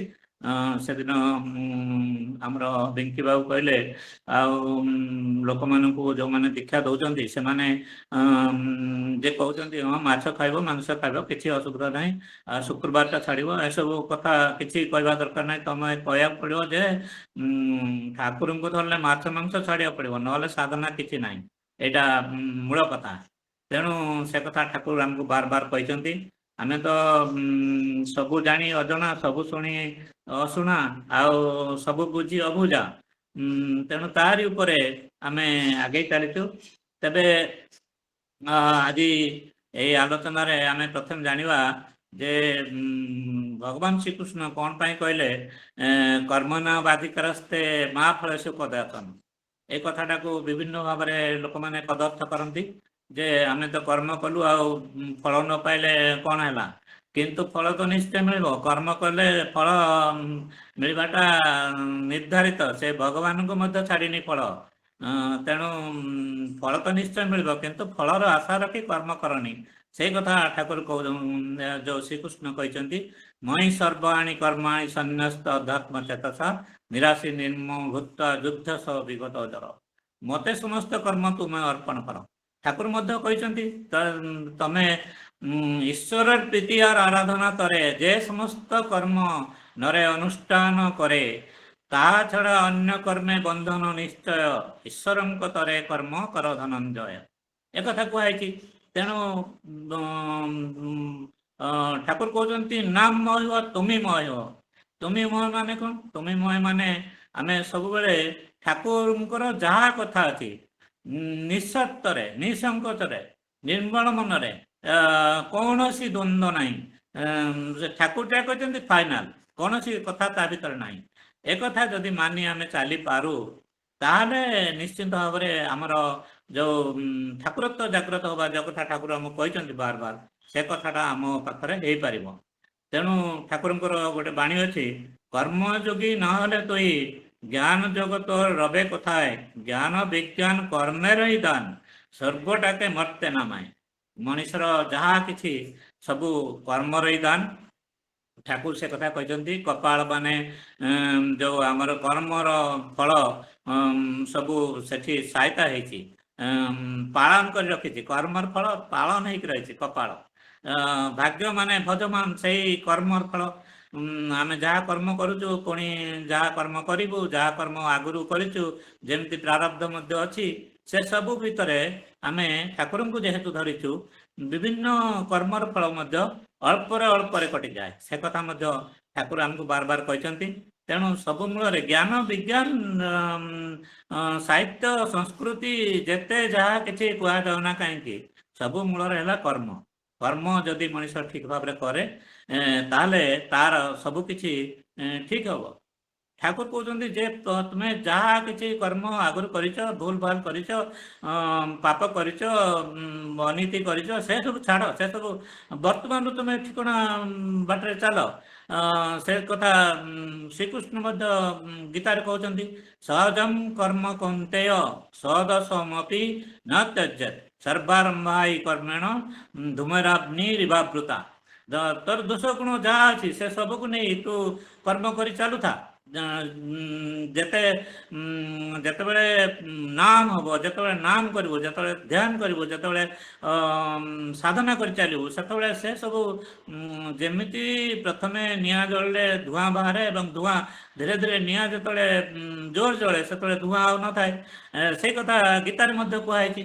ତେଣୁ ସବୁ ଭିତରେ ରହିଛି କର୍ମର ଫଳ ତ ନିଶ୍ଚୟ ଫଳିବ, କିନ୍ତୁ ଆମେ ନଡ଼ିଆ ପିଟି ଦେଲୁ ମୋର ରୋଗଟା ଭଲ କରିଦିଅ, ସେଥିପାଇଁ କୁହାଯାଇଛି ଯେ କର୍ମ କରିଯାଅ, ଫଳକୁ ଆଶା କରନି। ଆମର ତ ଠାକୁର କହିଛନ୍ତି ଯେ ସେ ତ ସବୁ ଜାଣିଛନ୍ତି, ସବୁ ବୁଝୁଛନ୍ତି, ପ୍ରତ୍ୟେକ ଲୋକର ଦୁଃଖ ସୁଖ ରୋଗ ସମସ୍ୟା ସବୁ ତାଙ୍କୁ ଜଣାଅଛି। ତାହେଲେ ତମେ କାହିଁକି ଏତେ ବ୍ୟସ୍ତ ହେଇ ଜୀବନଟାକୁ ଯେ ଛନ୍ନ ଛଡ଼ା କରୁଛ, ଲକ୍ଷ୍ମୀ ଛଡ଼ା କରୁଛ? ଆମେ ଯାହା କିଛି ଯୋଉ ଦୁଃଖ ପାଉଛୁ ସେ ସବୁର ତ କର୍ତ୍ତା ଆମେ ନିଜେ। ମଣିଷ ଯେତେବେଳେ ବାଞ୍ଚା ବଡ଼ର ଓଲଟା ଚଲେ ମ୍ଲେଚ୍ଛ ଜାଣି ତା ଦେହରେ କଲେ। ଠାକୁର କହୁଛନ୍ତି ଯେ ମ୍ଲେଚ୍ଛ ମାନେ ଆମେ କ'ଣ କହୁଛୁ? ଅପରିଷ୍କାର ଅପରିଚ୍ଛନ୍ନ ଲୋକ, ତାକୁ ମ୍ଲେଚ୍ଛ କହୁଛୁ।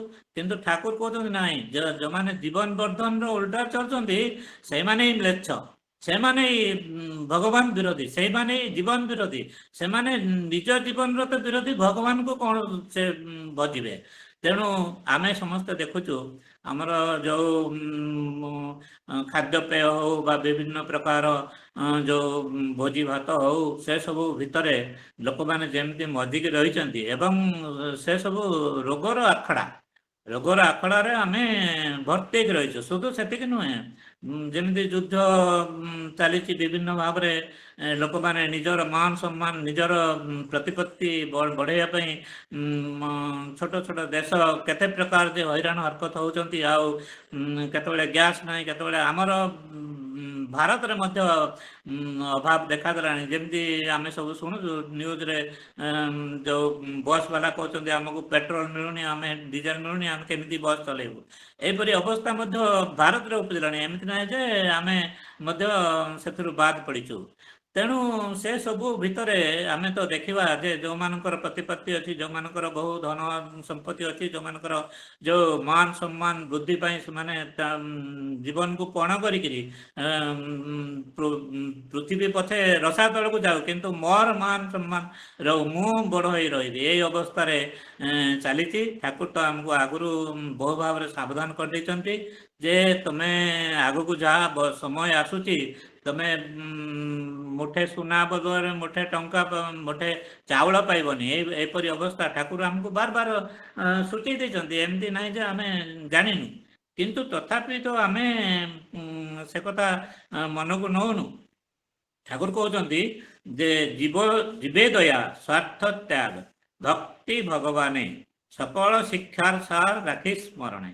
ଜୀବେ ଦୟା ସ୍ୱାର୍ଥ ତ୍ୟାଗ, ଏଇ ଦୁଇଟା ଜିନିଷ ଆମେ ଯଦି ଦେଖିବା ତା ଭିତରେ ଠାକୁର କହୁଛନ୍ତି, ଆଉ ଠାକୁର ତ କହିଛନ୍ତି ଯେ ପ୍ରତ୍ୟେକ ଜୀବ ଭିତରେ ମଣିଷ ଅଛନ୍ତି, ଯେଉଁ ଭଗବାନ ଅଛନ୍ତି, ଭଗବାନ ଆମ ଭିତରେ ବି ଅଛନ୍ତି, ସମସ୍ତ ଜୀବ ଜନ୍ତୁ ଭିତରେ ବି ଅଛନ୍ତି। ତେଣୁ ଜୀବେ ଦୟା କଥା କେବଳ ଠାକୁର କହିନାହାନ୍ତି, ରାମକୃଷ୍ଣ ପରମହଂସ ବି କହିଛନ୍ତି, ଆଉ ଯେଉଁ ଆମର ଶ୍ରୀ ଚୈତନ୍ୟ ମଧ୍ୟ କହିଯାଇଛନ୍ତି, ଯେହେତୁ କୀର୍ତ୍ତନ ଆରମ୍ଭ କରିଥିଲେ ସେ କଥା ମଧ୍ୟ କୁହାଅଛି। ଆଉ ସ୍ୱାର୍ଥ ତ୍ୟାଗଟା ଅତି ବଡ଼ କଥା, ଯେଉଁଥିପାଇଁ ଯେଉଁ ସାମାନ୍ୟ ସ୍ୱାର୍ଥ ପାଇଁ ଲୋକ ଯେ ଆକାଶ ପାତାଳ ଏକ କରିଦେଉଛି। ଯେତେ ପ୍ରକାର ଯେଉଁ ସେବା, ଯେତେ ପ୍ରକାର ତାର ଯେଉଁ କର୍ମ, ସବୁ ଭିତରେ ତାର ସ୍ୱାର୍ଥ ରହିଛି। ସେଇ ସ୍ୱାର୍ଥ ପରେ ପୁଣି ସ୍ୱାର୍ଥ ତ ଆମର ଯେତିକି ଟଙ୍କା ବା ଯେତିକି ସମାନ ହେଲେ ଆମର ଚଳିଯିବା, ସେତିକି ତ ଆମର ଚାହିଦା ନୁହେଁ, ଆମର ଆହୁରି ଦରକାର, ଆହୁରି ଦରକାର। ଏହିପରି ଅବସ୍ଥାରେ ଯେମିତି ଲୋକମାନେ ଯେ ବିଭିନ୍ନ ପ୍ରକାର ହଇରାଣ ହରକତ ହେଉଛନ୍ତି, ସେ କଥା ତ ଆମ ଆଖି ଆଗରେ ଅଛି। ତେଣୁ ଠାକୁର ସେ କଥା କହିଛନ୍ତି ଆମକୁ ଯେ ଜୀବେ ଦୟା ସ୍ୱାର୍ଥ ତ୍ୟାଗ ଭକ୍ତି ଭଗବାନେ। ଭଗବାନଙ୍କ ଠାରେ ଯଦି ଭକ୍ତି ନ ରହିଲା ତାହେଲେ ମଣିଷର ଆଉ କିଛି ଉପାୟ ନାହିଁ। ତ ସିଏ ପଶୁ ନା ସମାନ, ସେ କଥା କୁହାଯାଇଛି। ସକଳ ଶିକ୍ଷାର ସାର ରାଖି ସ୍ମରଣେ, ସେ କଥା ଠାକୁର କହୁଛନ୍ତି। ଯେତେ ଶିକ୍ଷା ଶିଖିଥାଅ, ବିଦ୍ୟା ଦଦାତି ବିନୟମ୍ ବିନୟତ୍ ଯଦି ଜାତି ପାତ୍ରତମ୍ ଧନମାପ୍ନୋତି ଧନାତ୍ ଧର୍ମ ତତ ସୁଖମ୍। এই যে ଭାଇମାନେ ଭୋଗ ଦେଇଛନ୍ତି, ସେଇ କଥା କୁହାଯାଇଛି ଯେ ଧନର ତାର ଉପଯୋଗ ହେଉଛି ଅସଲ ସେବା। ଯେଉଁଥିପାଇଁ କୁହାଯାଇଛି ଅର୍ଥ ପରମାର୍ଥ। ଅର୍ଥ ଯେତେବେଳେ ସେବାରେ ଲାଗେ, ଯେତେବେଳେ ଭଗବାନଙ୍କ ସେବାରେ ଲାଗେ, ସେତେବେଳେ ସେଇଟା ପରମାର୍ଥ ହେଇଯାଏ। ତେଣୁ ଆମର ମଧ୍ୟ ପ୍ରତ୍ୟେକ ଲୋକର ଯେତିକି ଅର୍ଥ ଅଛି, ଆମେ ତାକୁ ପରମାର୍ଥ ଆଡ଼କୁ ଦେବାର ବ୍ୟବସ୍ଥା ସବୁବେଳେ ମନେ ରଖିବା ଦରକାର। ଆମେ ତ ଇଷ୍ଟପତି କରୁଛୁ, ଆଉ ବିଭିନ୍ନ ଯେଉଁ ସତ୍ସଙ୍ଗରେ ବି ବିଭିନ୍ନ ପ୍ରକାର ଆମର ଯେତେବେଳେ ଯାହା ଦରକାର ପଡ଼ୁଛି ଦେଉଛୁ। ସେ ସବୁ ବ୍ୟତୀତ ଆହୁରି ଆମ ପାଖରେ ଯଦି ଧନ ଅଛି, ତାହେଲେ ମଧ୍ୟ ଦୁନିଆର ସେବାରେ କେଉଁଠି କେତେ ଲଗେଇ ହେବ, କେତେ ଦୁଃଖୀ ରଙ୍କିଙ୍କ ସେବାରେ ଲଗେଇ ହେବ, ସେ କଥା ମଧ୍ୟ ଆମେ ବୁଝିବା ଦରକାର। ଆଉ ଯେତେ ପାଠ ପଢ଼ିଲେ ମଧ୍ୟ ଏଇ କଥା କୁହାଯାଇଛି ଯେ ବିଦ୍ୟା ଦଦାତି ବିନୟମ୍ ନମ୍ରନ୍ତି ଫଳନବକ୍ଷ ନମ୍ରନ୍ତି ଗୁଣୀ ନ ଜନା। ଗୁଣୀ ଜନ ମାନେ ନମ୍ର ହୁଅନ୍ତି। ଆଉ ଆମେ ତ ଏତେ ପାଠ ପଢ଼ିଦେଲୁ, ଆମେ PhD କରିଦେଲୁ, ଆମେ ଡକ୍ଟରେଟ୍ କରିଦେଲୁ, ଆମେ ଇଞ୍ଜିନିୟର ହେଇଗଲୁ, ଏସବୁରେ ଲୋକ ମାତିକି ରହିଛି। କିନ୍ତୁ ଅସଲ କଥା ସେଗୁଡ଼ା କିଛି ଥିଲେ କେତେ ନଥିଲେ କେତେ। ଠାକୁରଙ୍କ ପାଖରେ ମହା ମୂର୍ଖ ଲୋକ ଥିଲେ, ଯେଉଁମାନେ କି ପାଠ ତ ପଢ଼ିନଥିଲେ, ଆଉ ଭଲ ଭାବରେ ଲେଖି ପଢ଼ି ମଧ୍ୟ ପାରୁନଥିଲେ, ତଥାପି ତ ସେମାନେ ତ ବଡ଼ ଭକ୍ତ। ତେଣୁ ଆମେ ଯେମିତି ଜାଣିଛୁ ଅନନ୍ତ ମହାରାଜ, କିଶୋରୀ ମୋହନ, ଏମାନେ ତ ସାମାନ୍ୟ ହୋମିଓପାଥିକ ପ୍ରାକ୍ଟିସ୍ କରି ଚଳୁଥିଲେ, ଏବଂ ସେହି ଅବସ୍ଥାରୁ ସେମାନେ ଯେଉଁ ଠାକୁର ସେମାନଙ୍କୁ ଟାଣି ରବରକୁ ଯେମିତି ଟଣାଯାଏ, ସେହିପରି ଅବସ୍ଥାରେ ସେମାନେ ପରମ ଭକ୍ତ ହେଲେ ଏବଂ ସାରା ଦୁନିଆ ପାଇଁ ସେମାନେ ତାଙ୍କ ଭିତରେ ଯେଉଁ ଠାକୁରତ୍ୱ ଜାଗ୍ରତ ହେଲା ସାରା ଦୁନିଆ ପାଇଁ ସେମାନେ ଉଦାହରଣ ପାଲଟି ଗଲେ। ସେହିପରି ଠାକୁରଙ୍କ ପାଖରେ ବହୁ ବହୁ ଭକ୍ତ ଥିଲେ। ଆଉ ଯେଉଁ କେଷ୍ଟଦା ଭଳି ବିଜ୍ଞାନୀ ମଧ୍ୟ ଥିଲେ, ଜ୍ଞାନୀ ବିଜ୍ଞାନୀ ମଧ୍ୟ ଠାକୁରଙ୍କ ପାଖରେ ଭରପୁର ଥିଲେ। ତଥାପି ଆମେ ଆମର ଅସଲ କଥା ହେଲା ଆମେ ଠାକୁରଙ୍କୁ ଧରି ଚାଲିବା ଏବଂ ଆମ ଜୀବନକୁ ଧନ୍ୟ କରିବା, ସେଇଟା ହେଲା ମୂଳ କଥା ଏବଂ ତାରି ଉପରେ ବେଶ କରିକି ସବୁ କଥା।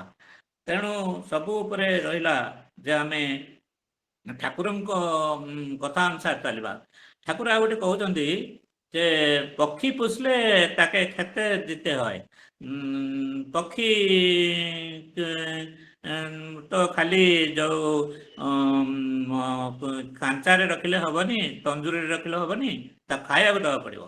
ତ ପକ୍ଷୀ ହେଲା ଆମର ପ୍ରାଣ ଆତ୍ମା ଏବଂ ଆମେ ତାକୁ କ'ଣ ଖାଇବାକୁ ଦେବା? ଠାକୁର କହୁଛନ୍ତି ନାମ ଖାଇବାକୁ ଦେବାକୁ ପଡ଼ିବ, ନହେଲେ ତମେ ବି ସହି ହେଇଯିବ, ପକ୍ଷୀ ବି ସହି ହେଇଯିବ। ଠାକୁର ସେ କଥା କହୁଛନ୍ତି। ତେଣୁ ଆମେ ତ ଆହାର ବହୁ ପ୍ରକାର ଭାବରେ କଦାହାର କରି ଚାଲିଲୁ, ଆଉ ସିଆଡ଼କୁ ଯେ ଠାକୁରଙ୍କୁ ଧରି ନାମ କରିବୁ କେମିତି? ନାମ କରିବୁ କେବଳ ଆମେ ଯଦି ତାଙ୍କ ପ୍ରତି ଆହୁରି ଯେଉଁ ଆସକ୍ତ ହେଇ ଚାଲୁ, ପ୍ରେମ ଭକ୍ତିରେ ଆଗକୁ ଆଗକୁ ଚାଲୁ ଏବଂ ଠାକୁରଙ୍କ କାମ କରି ଚାଲୁ, ତାହେଲେ କେବଳ ସେସବୁ ସମ୍ଭବ, ନହେଲେ ଏସବୁ ଖାଲି କଥାର କଥା। ତେଣୁ ଠାକୁରଙ୍କୁ ସେ କଥା କହୁଛନ୍ତି ଯେ କାଳର ଇଚ୍ଛା ମାରିବାକୁ ଚାହେଁ, କାଳର ଇଚ୍ଛା ମାରିବାକୁ ଚାହେଁ, ଭଗବାନଙ୍କ ଇଚ୍ଛା ବଞ୍ଚେଇବାକୁ ଚାହାନ୍ତି। କିନ୍ତୁ ଆମେ ତ କାଳ କବଳେ ସିନା ଏରୂପେ ଭାଇ ଆରତେ ନର ଘାରି ହଉ ନ ଥାଏ। ଆମେ ତ ମାୟାରେ ପଡ଼ିକିରି କାଳ କବଳରେ ଘାରି ହେଉଛୁ। ଆମେ ବଞ୍ଚିବା କଥା ଚିନ୍ତା କରୁନୁ, ମରିବା କଥା ହିଁ ଚିନ୍ତା କରୁଛୁ। ଆଉ ମୃତ୍ୟୁ ସମ୍ବନ୍ଧୀୟ ସମସ୍ତ କର୍ମ ଆମେ କରିଚାଲିଲୁ। ଯେମିତି ଆମେ ଯାହା ତାହା ଖାଇଲୁ, ଯାହା ତାହା ଶୁଣିଲୁ, ଯାହା ତାହା କହିଲୁ, ଯାହା ତାହା ଦେଖିଲୁ ଏବଂ ସେଗୁଡ଼ିକୁ ଗୁଣି ଗୁଣି ସେଗୁଡ଼ିକ ସେଇ ଅନୁସାରେ ଆମେ ଚାଲିବାକୁ ଚେଷ୍ଟା କଲୁ। ତା ଫଳରେ ଆମର ଅସଲ ଉଦ୍ଦେଶ୍ୟ ତ ରହିଲାନି କିଛି। ଆହାର ଶୁଦ୍ଧ ଚିତ୍ତ ଶୁଦ୍ଧି, ପ୍ରଥମ କଥା ହେଲା ଆହାର। ଆହାର ଭିତରେ ରହୁଛି ଦେଖିବା ଶୁଣିବା ମଧ୍ୟ ଆହାର। ଆମେ କ'ଣ ଦେଖୁଛୁ, କ'ଣ ଶୁଣୁଛୁ, କି ପ୍ରକାର ଶୁଣିବା ଦେଖିବାରେ ଆମେ ବ୍ୟସ୍ତ ରହୁଛୁ, ଆଉ ଯେଉଁ ଆମେ ସେଥିରେ ଇଣ୍ଟରେଷ୍ଟେଡ୍ ହେଉଛୁ, ତା ଉପରେ ନିର୍ଭର କରେ ଆମର ଚାଲିଚଳନ, ଆମର ବ୍ୟବହାର ଏବଂ କି ପ୍ରକାର କଥାବାର୍ତ୍ତା ଆମେ କରୁଛୁ, ସେ କଥା ମଧ୍ୟ ଦରକାର। ସେଥିପାଇଁ ଠାକୁର କହିଲେ କାଳ ତ ମଣିଷକୁ ମାରିବାକୁ ଚାହୁଁଛି, କିନ୍ତୁ ବଞ୍ଚେଇବାକୁ ଚାହୁଁଛନ୍ତି ଭଗବାନ। ଭଗବାନଙ୍କ ପଥରେ ଚାଲିଲେ ତ ସିଏ ବଞ୍ଚେଇବେ। ସେଥିପାଇଁ ଲୋକମାନେ ଭଗବାନଙ୍କୁ ଭଜନ୍ତି ନାହିଁ, ବଞ୍ଚି ପାରନ୍ତି ନାହିଁ। ଆଉ ଯଦି ଭଗବାନଙ୍କ ପଥରେ ଚାଲେ ମଣିଷ, ତାହେଲେ ସେ ଅନେକଟା ସେ ପଥରେ ଚାଲିଲେ ତାର ଜୀବନକୁ ଶାନ୍ତିପୂର୍ଣ୍ଣ କେବଳ କରିବ ନୁହେଁ, ସୁଖ ଶାନ୍ତି ଆନନ୍ଦ ତ ପାଇବ ହିଁ ପାଇବ, ତା ସହିତ ସେ ମଧ୍ୟ ଯେଉଁ ତାର ଜୀବନକୁ ସାର୍ଥକ କରିବ। ଠାକୁର କହୁଛନ୍ତି ସେ ଭାଗ୍ୟ ବିଧାତା, କରୁଣାମୟ, ଲୋକରଞ୍ଜକ, ସତ୍ୟ ସଂସ୍ଥାପକ, ବିଶ୍ୱ ଜୀବନ ତ୍ରାଣକର୍ତ୍ତା, ସଂସାର ସନ୍ନ୍ୟାସର ମୂର୍ତ୍ତ ବିଧାତା, ଧର୍ମ ସଂସ୍କାରକ, ସେ ସବୁ କିଛି। ଆମେ ତ ସେ କଥା ନ ଜାଣିଛୁ ବୋଲି ନାହିଁ। ଜିତେନ୍ଦ୍ରିୟ, ଜନନାୟକ, ଯୁଗାବତାର, ପ୍ରିୟ ପରମ, ବ୍ୟଥହାରୀ, ପ୍ରାଣ ପୁରୁଷ, ତ୍ରିତାପ କ୍ଲିଷ୍ଟ ମନୁଷ୍ୟର ଉଦ୍ଧାର କର୍ତ୍ତା, ସେ କଥା ଠାକୁର କହୁଛନ୍ତି ଆମକୁ। ସେ ତ ସବୁ ବୋଲି ଆମେ ଜାଣିଛୁ ଏବଂ ଠାକୁରଙ୍କ ପାଖରେ ମଧ୍ୟ ବହୁ ବହୁ ଅଲୌକିକ କଥା ଘଟିଛି। ଯେଉଁମାନେ ଠାକୁରଙ୍କ ପାଖରେ ଆସିଥିଲେ ଅତି ଶାନ୍ତ ସରଳ ଲୋକ, ଅତି ଯେଉଁ ନିରାଡମ୍ବର ମୂର୍ଖ ଲୋକ, ସେମାନଙ୍କୁ ମଧ୍ୟ ଡାକି ଡାକି ତାଙ୍କଠାରୁ କାହାଠୁ ଶାଗ, କାହାଠୁ ଫଳ ଗ୍ରହଣ କରିଛନ୍ତି, ସେ କଥା ମଧ୍ୟ ଆମେ ଜାଣିଛୁ। ତେଣୁ ଠାକୁର କହୁଛନ୍ତି ଇଷ୍ଟେ ରଖ ଭକ୍ତି ଅତୁଟ, ଶକ୍ତି ପାବେ ବୁକେ, ତାରି କର୍ମେ ରାଙ୍ଗା ସ୍ୱଭାବ, ପଡ଼ବେ ନାକ ଦୁଃଖେ। ତାଙ୍କ କର୍ମରେ ନିଜର ସ୍ୱଭାବକୁ ରଙ୍ଗାଅ, ଦୁଃଖ ପଡ଼ିବନି। ଆଉ କିନ୍ତୁ ଆମେ ତ ଆମ ସ୍ୱଭାବରେ ଆମେ ଚାଲିଛୁ। ତେଣୁ ଠାକୁର କହୁଛନ୍ତି ଏ নামকে বলা যায় ধনাত্মক নাম, বিশ্ব ব্রহ্মাণ্ডর যা কিছু কম্পন থেকে সৃষ্ট, এই নামের মধ্যে আছে কম্পনের মেকানিজম। তাই এটা সব যা কিছুকেই ফুলফিল করে। ଆଲୋଚନା ପ୍ରସଙ୍ଗ 19 ଠାକୁର ଏ କଥା କହୁଛନ୍ତି। ସବୁ ଯାହା କିଛି ଏଇ ନାମ ହିଁ ଫୁଲଫିଲ୍ କରେ। ନାମ ପ୍ରତି ଆମେ ତ ସେତିକି ଆସକ୍ତ ହେବା ଯେତେବେଳେ ଠାକୁରଙ୍କ ଅନୁସାରେ ଚାଲିବା ଏବଂ ତାଙ୍କ କଥାକୁ ମାନି ଚାଲିବା। ତେଣୁ ନିଜେ କେ ପାପେ ଖରଚ करे ଫେଲୋ ନା ପୁଣ୍ୟ ପ୍ରଦୀପ୍ତ ହୋ। ଠାକୁର କହୁଛନ୍ତି ଶାଶ୍ୱତରେ ଗୋଟେ ବାଣୀରେ କହୁଛନ୍ତି ଯେ ପାପରେ ନିଜକୁ ଖର୍ଚ୍ଚ କରିଦିଅନି। ଆମେ ତ ଦେହ ମନ ପ୍ରାଣ ଆମେ ସବୁ କିଛି ପାପରେ ଖର୍ଚ୍ଚ କରିଦଉଛୁ। କେମିତି ଅସତ ଉପାୟରେ ଟଙ୍କା ରୋଜଗାର କରିବୁ, କେମିତି ଲୋକକୁ ଠକିବୁ ଭଣ୍ଡିବୁ, କେମିତି ଆମେ ବହୁ ଧନର ଅଧିକାରୀ ହେବୁ। ସେଇ ଅବସ୍ଥାରେ ପ୍ରତ୍ୟେକ ଲୋକ ଯେ ପାପରେ ନିଜକୁ ଖର୍ଚ୍ଚ କରିଦଉଛନ୍ତି, ଯାହାଫଳରେ ତାପରେ ପରେ ଯୋଉ ଦୁଃଖ ଯନ୍ତ୍ରଣା ଆସିବ ଠାକୁର କହୁଛନ୍ତି ଅନ୍ୟକୁ ଯାହା କଷ୍ଟ ଦେଲ ତାର 100 ଗୁଣ ପାଇଁ ତମେ ଆଗକୁ ସାବଧାନ ହେଇଥାଅ, କେତେବେଳେ ଆସି ମଥାରେ କଷ୍ଟ ପଡିବ କାହାକୁ সাবধান, সে কথা ঠাকুর উপরে আর প্রদীপ্ত করে তোল সবাইকে, যেখানে যেমন করে যে কায়দা সুখী চাতুর্যে, সে দীপন তোমাকে উদ্বর্ধনে দীপ্তি করে তুলবে। শাশ্বতীর 554 নম্বর বাণী এটা। ତେଣୁ ଠାକୁର ସବୁ କଥା ତ ଆମ ଆଗରେ କହିଯାଇଛନ୍ତି, ଏମିତି ନାହିଁ ଯେ ଆମେ ନ ଜାଣିଛୁ। ନ ଜାଣିଥିଲେ ମଧ୍ୟ ଏଇ ଯେଉଁ ଆମେ ଏତିକି ଦିନ ବିଭିନ୍ନ ବକ୍ତା ଆସି ଠାକୁରଙ୍କ କଥା କେତେ ପ୍ରକାର, ମୁକୁନ୍ଦ ଭାଇ କାଲି କେତେ ସୁନ୍ଦର କହୁଥିଲେ, ଭାଇମାନେ ବିଭିନ୍ନ ବହି ପଢ଼ି ବିଭିନ୍ନ ଯେଉଁ ତାର ସବୁ ରିସର୍ଚ୍ଚ କରି ଆମ ପାଇଁ ସେମାନେ ଚେଷ୍ଟା କରି ବିଭିନ୍ନ ଭାବରେ କହୁଛନ୍ତି। ଆମେ ତ ଜାଣୁଛୁ ସେଥିରୁ ନ ପଢ଼ିଲେ ମଧ୍ୟ। ତେଣୁ ଜାଣିଲେ କ'ଣ ହବ? ଜାଣିଲେ ହବ ଏତିକି ଯେ ଆମେ ସେଇ ଅନୁସାରେ ଚାଲିବା। ଉତ୍ଥାନର ପତନ ଅଛି, କବୀର କହେ ସାଧୁ, ଭକ୍ତିଟାକେ ଛାଡ଼ିସ୍ ନା ତୁଇ ପ୍ରଭୁ। ଉତ୍ଥାନ ଅଛି ପତନ ଅଛି। ଠାକୁର କହୁଛନ୍ତି ଯେ ଯେମିତି ସମୁଦ୍ରର ଜୁଆର ଚାଲିଛି ସେମିତି ଆମେ ମଧ୍ୟ ଚାଲିଛୁ। ସେଇ ସମୁଦ୍ର ଜୁଆର ଉଠୁଛି ପଡ଼ୁଛି, ତାର ଭିତରେ ତ ସମୁଦ୍ର ତାର ଯେଉଁ ମମତ୍ୱ ଦେଖାଉଛି, ତାର ଯେଉଁ ବିରକ୍ତ ଦେଖାଉଛି, ତାକୁ ଲୋକମାନେ ତ ଉପଭୋଗ କରୁଛନ୍ତି। ସେହିପରି ତୁମର ଜୀବନରେ ଜୁଆର ଦୁଃଖ ସୁଖ ଆସିବ ହିଁ ଆସିବ। ତୁମେ ଠାକୁରଙ୍କୁ ଧରି ଚାଲିଥାଅ, ସେସବୁ ଆପେ ଆପେ ଲିଭେଇଯିବ।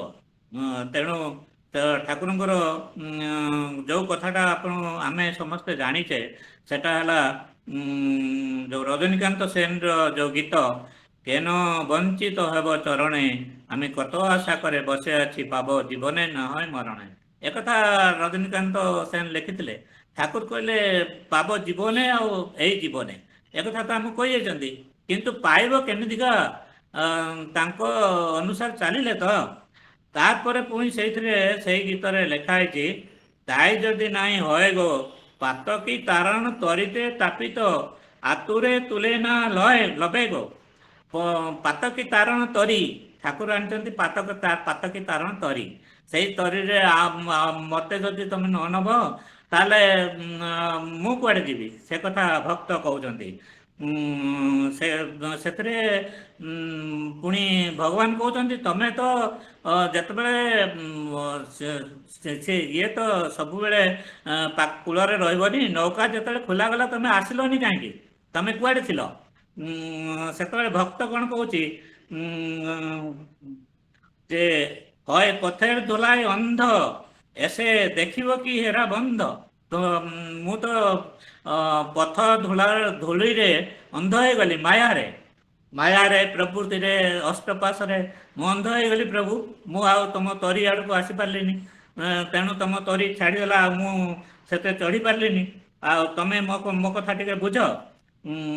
ସେଥିରେ ପୁଣି এসে দেখিব কি হেরা বন্ধ, পারে এসে পার করব কেন ডাকে দিନ ଶରଣେ। ଯେ ପ୍ରଭୁ ମୋତେ ଟିକେ ପାର କର, ମୁଁ ତ ରହିଗଲି, ତମ ନୌକା ପଳେଇଗଲା। ସେଥିରେ ପୁଣି କହୁଛନ୍ତି, ଆମେ ଶୁଣିଛି ଗୋ ତୃଷ୍ଣ ହରି, ତୁମି ଏନେ ଦାଅ ତାରେ ପ୍ରେମ ଅମୃତ, ତୃଷିତ ଯେ ଚାହେ ବାରି। ଯେ କବି କହୁଛନ୍ତି ଯେ ମୁଁ ତ ପ୍ରଭୁ ଶୁଣିଛି ଯେ ତୁମେ ତୃଷ୍ଣ ହରି, ଯେ ଲୋକ ଯଦି ପାଣି ଚାହେଁ ତମେ ତାକୁ ଅମୃତ ଦିଅ। এই ହେଲା ଆମର ପ୍ରଭୁ। ସେ କଥା କବି ଲେଖୁଛନ୍ତି। ତୁମି ଏନେ ଦାও ତାରେ ପ୍ରେମୀ ଅମୃତ ତୃଷିତ ଯେ ଚାହେ ବାରି ଯେ ତୃଷ୍ଣାରେ ପାଣି ଚାହୁଁଛି ତମେ ତାକୁ ଅମୃତ ଆଣିଦିଅ ପ୍ରଭୁ। ମୁଁ ଶୁଣିଛି তুমি আপনা হইতে হও আপনার যার কেহ নাই তুমি অছ তার যার কেହି ନାହିଁ তুমি ତାର ଅଛ ତୁମେ ପ୍ରଭୁ ଅଛ। ଏ କଥା ଏକି ସବ ମିଛେ କଥା ଏ କଥା କ'ଣ ସବୁ ମିଛ ପ୍ରଭୁ? ଭାବି ସେ ବାରତା ବଡ଼ ଲାଗେ ପ୍ରଭୁ ମରମେ। ମୁଁ ତ ଯଦି ସେ କଥା ଭାବୁଛି ଯେ ଏତେ ସବୁ କଥା କୁହାହେଇଛି ଏଗୁଡ଼ା ଯଦି ମିଛ ତାହେଲେ ମୋତେ ତ ବଡ଼ ମର୍ମକୁ ବାଧୁଛି ପ୍ରଭୁ। ତେଣୁ ମୋତେ ଟିକେ ଯେ ତମ ନୌକାରେ ସ୍ଥାନ ଦିଅ, ତମ ନେଇଯାଅ। ଆମେ ତ ସମୟ ଅନୁସାରେ ଯେଉଁ ଠାକୁରଙ୍କ ଦୀକ୍ଷା ନେଇଥିଲୁ ସବୁ ଠିକ୍ ଚାଲିଥିଲା, କିନ୍ତୁ ଠାକୁରଙ୍କ ଆଡ଼କୁ ପୁରା ଯାଇପାରିଲୁ କି? ମୋର ଗୋଟେ କର୍ମ ଅନୁସାର ଫଳ ଉପରେ ଗୋଟେ କଥା ମୁଁ କହୁଛି। ଆମେ 75 ମସିହାରେ 50 ବର୍ଷ ଆଗର କଥା, ଯେତେବେଳେ କି ଆମେ ସତ୍ସଙ୍ଗ ଆଶ୍ରମ ଯାଉଥିଲୁ, ମୋ ସାଙ୍ଗରେ 8-10 ଜଣ ଥିଲେ। ମୁଁ ମୋର ଯେଉଁ କଲେଜ ପାସରେ ସେମାନେ ଯାଇଥିଲେ, ତା ଭିତରେ ଶ୍ରୀଧର ଭାଇଙ୍କ ବଡ଼ ଭାଇ ରାଧାସ୍ୱାମୀ ମିଶ୍ର ବି ଥିଲେ, ଆଉ ଆମର ଇଏ ତ୍ରିପାଠୀ ଯେଉଁ କ୍ଷୀର ତ୍ରିପାଠୀ ଥିଲେ, ଏମିତି ଆଉ 7-8 ଜଣ ଥିଲେ। ସମସ୍ତେ ଆମେ ସବୁ ଯାଇକି ପହଞ୍ଚିଲୁ ଯଶିଡ଼ି ଆଶ୍ରମରେ। ଯଶିଡ଼ି ଆଶ୍ରମରେ ପହଞ୍ଚିଲା ପରେ ସେ ଆମେ ତ ଟିଟିକୁ ଟିକଟ ଦେଇକି ପଳେଇବା କଥା, କିନ୍ତୁ କ୍ଷୀର ତ୍ରିପାଠୀ ସେ ଇନ୍ସୁରାନ୍ସର ଥିଲେ, କହିଲେ ମୋତେ ଭାଇ ପଇସା ମିଳିବ, ଏ ଟିକଟଟା ଆମେ ନେଇଯିବା। ଏଇ କଥାରେ ଟିଟିକୁ ସନ୍ଦେହ ହେଲା। ଟିଟି କହିଲା ଆଚ୍ଛା ଟିକେ ଅପେକ୍ଷା କର, ତାପରେ ମୁଁ ଦେବି। ତାପରେ ସବୁ ଲୋକ ଯେତେବେଳେ ଚାଲିଗଲେ, ଟିଟି କେବଳ ମୋତେ ଛାଡ଼ି ଦେଇ ଆଉ ସମସ୍ତଙ୍କୁ ଡାକି ଡାକି ପାଠ ପଚାରିଲା। ପାଠ ତ ସେମାନେ କିଛି ଜାଣିନାହାନ୍ତି, ମୋର ପାସରେ ଆସିଛନ୍ତି। ତାପରେ ଶେଷକୁ ଯାହା ହଉ ବହୁତ କଷ୍ଟ କରି ଯେତେ ପଇସା ପତ୍ର ଥିଲା ସେମାନଙ୍କୁ ଦେଇ ଆମେ ଆଶ୍ରମରେ ପହଞ୍ଚିଲୁ। ଏ ହେଲା କର୍ମର ଫଳ। ତେଣୁ କର୍ମର ଫଳ ଆଜି ହଉ ନହେଲେ କାଲି, ଠାକୁର ବାର ବାର କହିଛନ୍ତି, ତ ଦିନକ ଆଗରୁ ନହେଲେ ଦିନକ ପରେ ମିଳିବ ହିଁ ମିଳିବ। ତେଣୁ ଯାହା କିଛି ଭୁଲ କର୍ମ ଆମେ କରିବୁ ତାର ରକ୍ଷା ରକ୍ଷଣ ନାହିଁ। ଏ ବିଷୟରେ ଆମେ ସମସ୍ତେ ଜାଣିନୁ ବୋଲି ନୁହେଁ, କିନ୍ତୁ ଜାଣି ଶୁଣି ମଧ୍ୟ ଆମେ ଭୁଲ କାମରେ ଆଗଉଛୁ ଏବଂ ଠାକୁରଙ୍କ କାମରୁ ଦୂରରେ ରହୁଛୁ। ତେଣୁ ଆମେ ସମସ୍ତେ ସେଇ ଚେଷ୍ଟା କରିବା ଯେମିତି ଠାକୁରମୁଖୀ ହେବା ଏବଂ ଜୀବନକୁ ଧନ୍ୟ କରିବାର ଏକମାତ୍ର ଉପାୟ, ଅନ୍ୟ କୌଣସି ଉପାୟ ନାହିଁ। କଥା କହିବାର ତ ଆମେ ପାରଙ୍ଗମ, କିନ୍ତୁ କାମ କରିବା ଦରକାର। କାମ ନ କଲେ ଏସବୁ କଥାର କିଛି ମୂଲ୍ୟ ନାହିଁ। ଠାକୁର ସେ କଥା ଆମକୁ କହିଛନ୍ତି। ତେଣୁ ସମସ୍ତେ ଆନନ୍ଦ ରୁହନ୍ତୁ, ସମସ୍ତେ ସୁଖ ରୁହନ୍ତୁ, ସମସ୍ତେ ଠାକୁରଙ୍କୁ ଭଜିକି ସମସ୍ତେ ସେଇ ପ୍ରଭୁଙ୍କ ଆହୁରି ଆଗକୁ ଚାଲନ୍ତୁ। ଜୟ ଗୁରୁ ଦାଦା, ଜୟ ଗୁରୁ। ଜୟ ଗୁରୁ। ଖୁବ ସୁନ୍ଦର ଭାବରେ ଆମର ସମ୍ମାନୀୟ ପୂଜ୍ୟ ସୀତାକାନ୍ତ ଡକ୍ଟର ସୀତାକାନ୍ତ ଦାସ ଠାକୁରଙ୍କ ସଫଳ ତିଥି ବିଭିନ୍ନ ଦିଗ ଦେଇକି ଆମ ପାର୍ଶ୍ୱ ସବୁ ଠାକୁରଙ୍କ କଥା ତୋଳି ଧରିଲେ। ଆସନ୍ତାକାଲି ସାବିତ୍ରୀ ଅମାବାସ୍ୟା, ସେଇ ସାବିତ୍ରୀ ଅମାବାସ୍ୟା ସାବିତ୍ରୀ ବ୍ରତ ଉପଲକ୍ଷେ କେତେଗୁଡ଼ିଏ କଥା ଆରମ୍ଭ କରି ଆଉ ବିଭିନ୍ନ ସତୀ ମାନଙ୍କର, ସତୀ ସାବିତ୍ରୀ, ସତୀ ଅନୁସୂୟା, ସତୀ ବୃନ୍ଦାବତୀ, ସେମାନଙ୍କର କଥା ଆମ ପାଖରେ ତୋଳି ଧରିଲେ ଏବଂ ଶ୍ରୀ ଶ୍ରୀ ଠାକୁରଙ୍କ ଭାଷାରେ ଶ୍ରେଷ୍ଠ ବ୍ରତ ସ୍ୱସ୍ତିନୀ, ସେ ସ୍ୱସ୍ତିନୀ ବ୍ରତର କଥା ଆମ ପାଖରେ ତୋଳି ଧରିଲେ। ଆଉ ଜୀବେ ଦୟା, ସ୍ୱାର୍ଥ ତ୍ୟାଗ, ଅର୍ଥ ପରମାର୍ଥ, ଏସବୁ କଥା ନେଇକି ଆମ ପାଖରେ ତୋଳି ଧରିଲେ। ବିଦ୍ୟା ଦଦାତି ବିନୟମ୍, ଆଉ ପକ୍ଷୀ ପୋଷିଲେ କ୍ଷତେ ଦିତେ ହୁଏ, ସେ କଥା ମଧ୍ୟ ଆମ ପାଖରେ ତୋଳି ଧରିଲେ। ଆହାର ଶୁଦ୍ଧ ସତ୍ୟ ଶୁଦ୍ଧି, ସେ କଥା ମଧ୍ୟ ଆମ ପାଖରେ ତୋଳି ଧରିଲେ। କାଳ ଆମକୁ ମାରିବାକୁ ଚାହେଁ, ଭଗବାନ ରକ୍ଷା କରିବାକୁ ବଞ୍ଚିବାକୁ ଚାହାନ୍ତି। ଇଷ୍ଟେ ରଖ ଭକ୍ତି ଅତୁଟ ଶକ୍ତି ପାଇବ ବୁକେ, ତାଙ୍କରି ରଙ୍ଗରେ ରଙ୍ଗ ସ୍ୱଭାବ ପଡ଼ିବ ନାହିଁ ଦୁଃଖେ। ଏସବୁ କଥା ନେଇକି ଅନେକ ତତ୍ତ୍ୱପୂର୍ଣ୍ଣ କଥା ଏଇ ବାଣୀଗୁଚ୍ଛ ମାଧ୍ୟମରେ ସବୁବେଳେ ତୋଳି ଧରନ୍ତି, ସେଗୁଡ଼ା ଆମ ପାଖରେ ସବୁ ତୋଳି ଧରିଲେ। ଏବଂ ଶେଷରେ ରଜନୀକାନ୍ତଙ୍କର ଯେଉଁ କବିତା ଭକ୍ତ ଭଗବାନ, ଭକ୍ତ କିଭଳି ଭଗବାନଙ୍କ ପାଖରେ ପ୍ରାର୍ଥନା କରୁଛି ଏବଂ ଭକ୍ତ ଭଗବାନଙ୍କ ଯେଉଁ ଉପାଖ୍ୟାନ, ସେ କଥା ଆମ ପାଖରେ ତୋଳି ଧରିଲେ। ଏବଂ କର୍ମଫଳକୁ ନେଇ ନିଜର ଅନୁଭୂତି, ସେ କଥା ମଧ୍ୟ ଦେଓଘର ଆଶ୍ରମ ଯିବା ଆଉ ଟ୍ରେନ ଟିକେଟ କଥା ଆମ ପାଖରେ ତୋଳି ଧରିଲେ। ଏବଂ ମାନେ ଆମର ସମ୍ମାନୀୟ ପୂଜ୍ୟ ସୀତାକାନ୍ଦାଙ୍କର ସୁସ୍ଥ ସୁଦୀର୍ଘ ନିରାମ ଜୀବନ ପାଇଁ ଠାକୁରଙ୍କ ଶ୍ରୀ ଚରଣ ପ୍ରାର୍ଥନା ଜଣାଇବା। ଏମିତି ପ୍ରଭୁଙ୍କ କଥା କହିକି ଆମମାନଙ୍କୁ ପ୍ରେରଣାପୃଷ୍ଟ କରୁଥାନ୍ତୁ। ଏଇ ଧାରା ହିଁ ତାଙ୍କର ଅବ୍ୟାହତ ଥାଉ, ଏହା ହିଁ ଠାକୁରଙ୍କ ଶ୍ରୀ ଚରଣ ପ୍ରାର୍ଥନା। ଦାଦା ଜୟ ଗୁରୁ। ଦାଦା ଜୟ ଗୁରୁ। ଜୟ ଗୁରୁ। ଆଉ ଆସନ୍ତାକାଲିର ସତ୍ସଙ୍ଗ, ଆସନ୍ତାକାଲି ସାବିତ୍ରୀ ଅମାବାସ୍ୟା, ଆଉ ସେଇ ଉପଲକ୍ଷେ ସତ୍ସଙ୍ଗ ନିବେଦନ କରିଛନ୍ତି ଆମର ଶ୍ରଦ୍ଧା ପଦିନୀ ଶ୍ରୀମତୀ ପଦିନୀ ମହାପାତ୍ର ଏବଂ ତା ସହିତ ସତ୍ସଙ୍ଗ ନିବେଦନ କରିଛନ୍ତି ଆମର ଶ୍ରଦ୍ଧା କମଳିନୀ ଶ୍ରୀମତୀ କମଳିନୀ ସେଠୀ ଏବଂ ପ୍ରତିଦିନ ଭଳି ସତ୍ସଙ୍ଗ ନିବେଦନ କରୁଛନ୍ତି ଆମର ସୌମ୍ୟ ବୃନ୍ଦାବନ ଭାଇ, ଇଞ୍ଜନ ବୃନ୍ଦାବନ ବେହେରା। ଆସନ୍ତାକାଲି ସତ୍ସଙ୍ଗରେ ଆମେ ଯୋଗଦାନ କରିବା। ଆଉ ବର୍ତ୍ତମାନ ଆମର ଶ୍ରଦ୍ଧା ବସନ୍ତ ଭାଇ, ଇଞ୍ଜିନିୟର ବସନ୍ତ କୁମାର ସାହୁ ସମାପନୀ ସଙ୍ଗୀତ ପରିବେଷଣ କରି ଧ୍ୱନି ଦେଇ ସତ୍ସଙ୍ଗ ସମାପନ ହବ।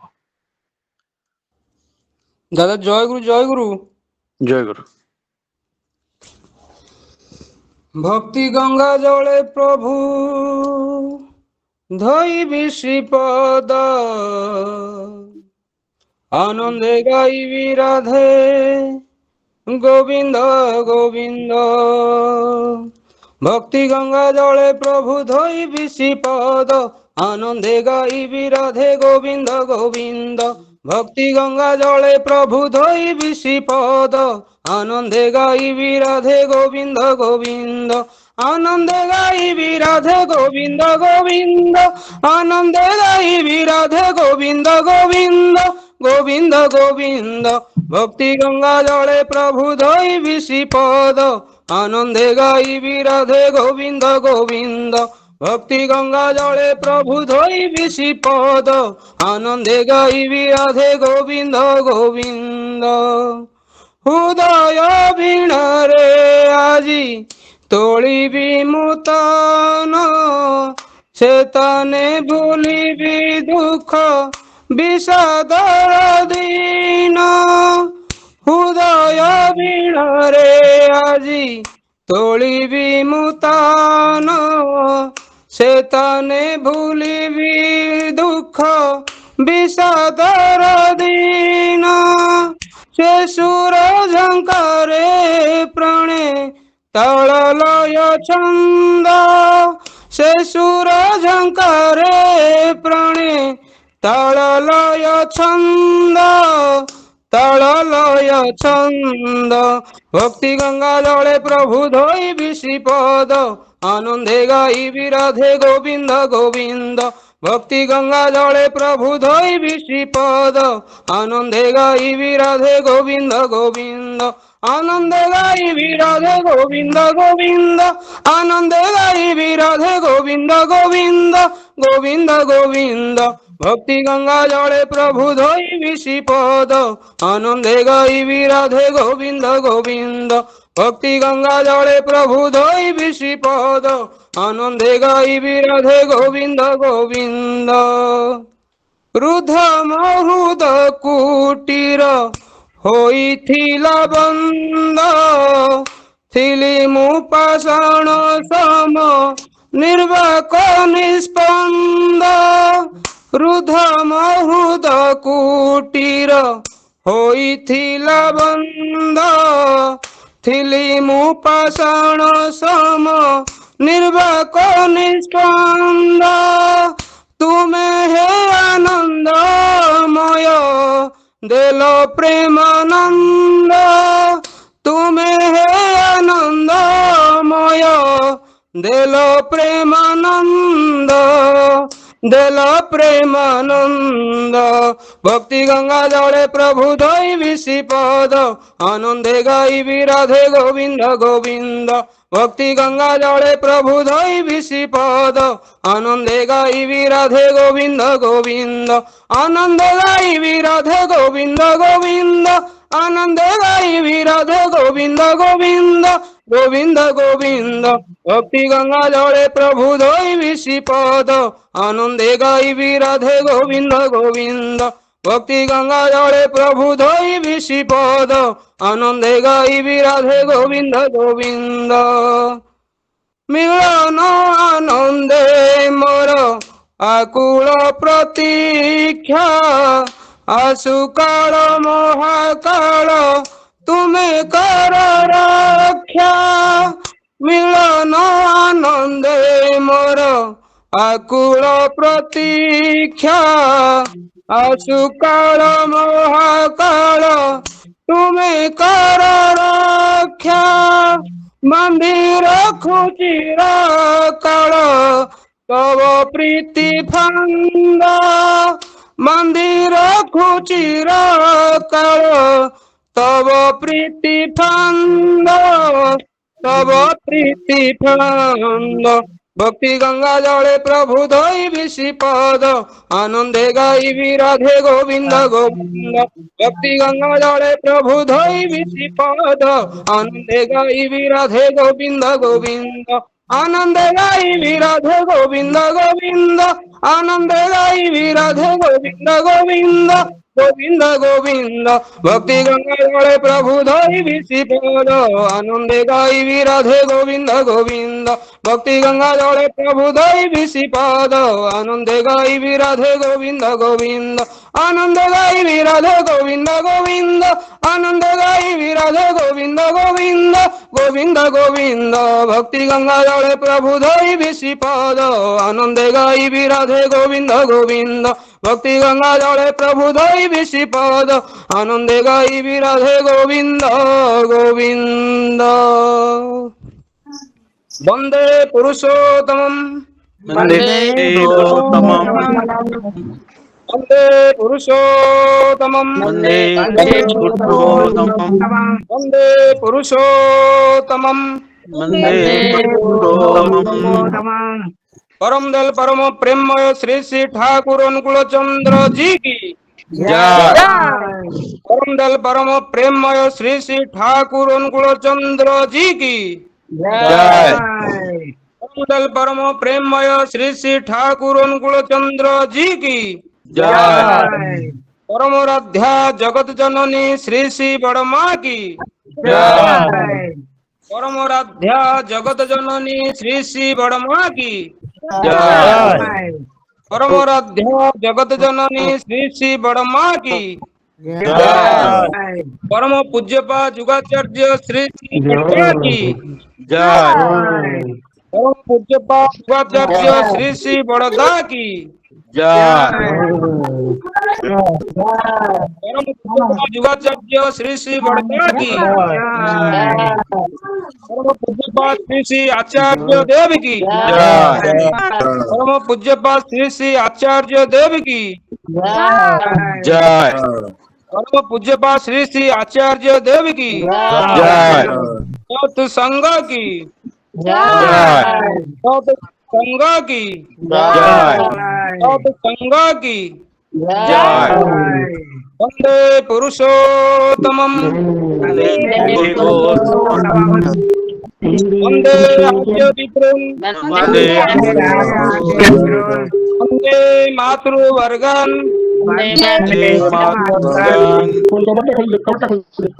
वंदे अंकृष्टि दैवतम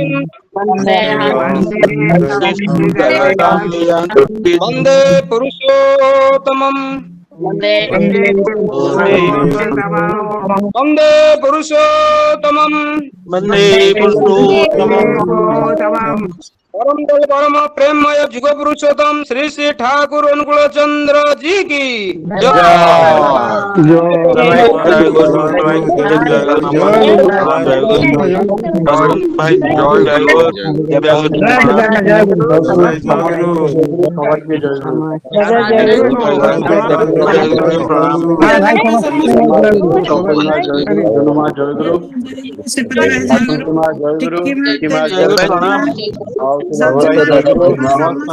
संजय भाई जय गुरु बसंती भाई जय गुरु कानू भाई जय गुरु प्रवीणा भाई जय गुरु समस्त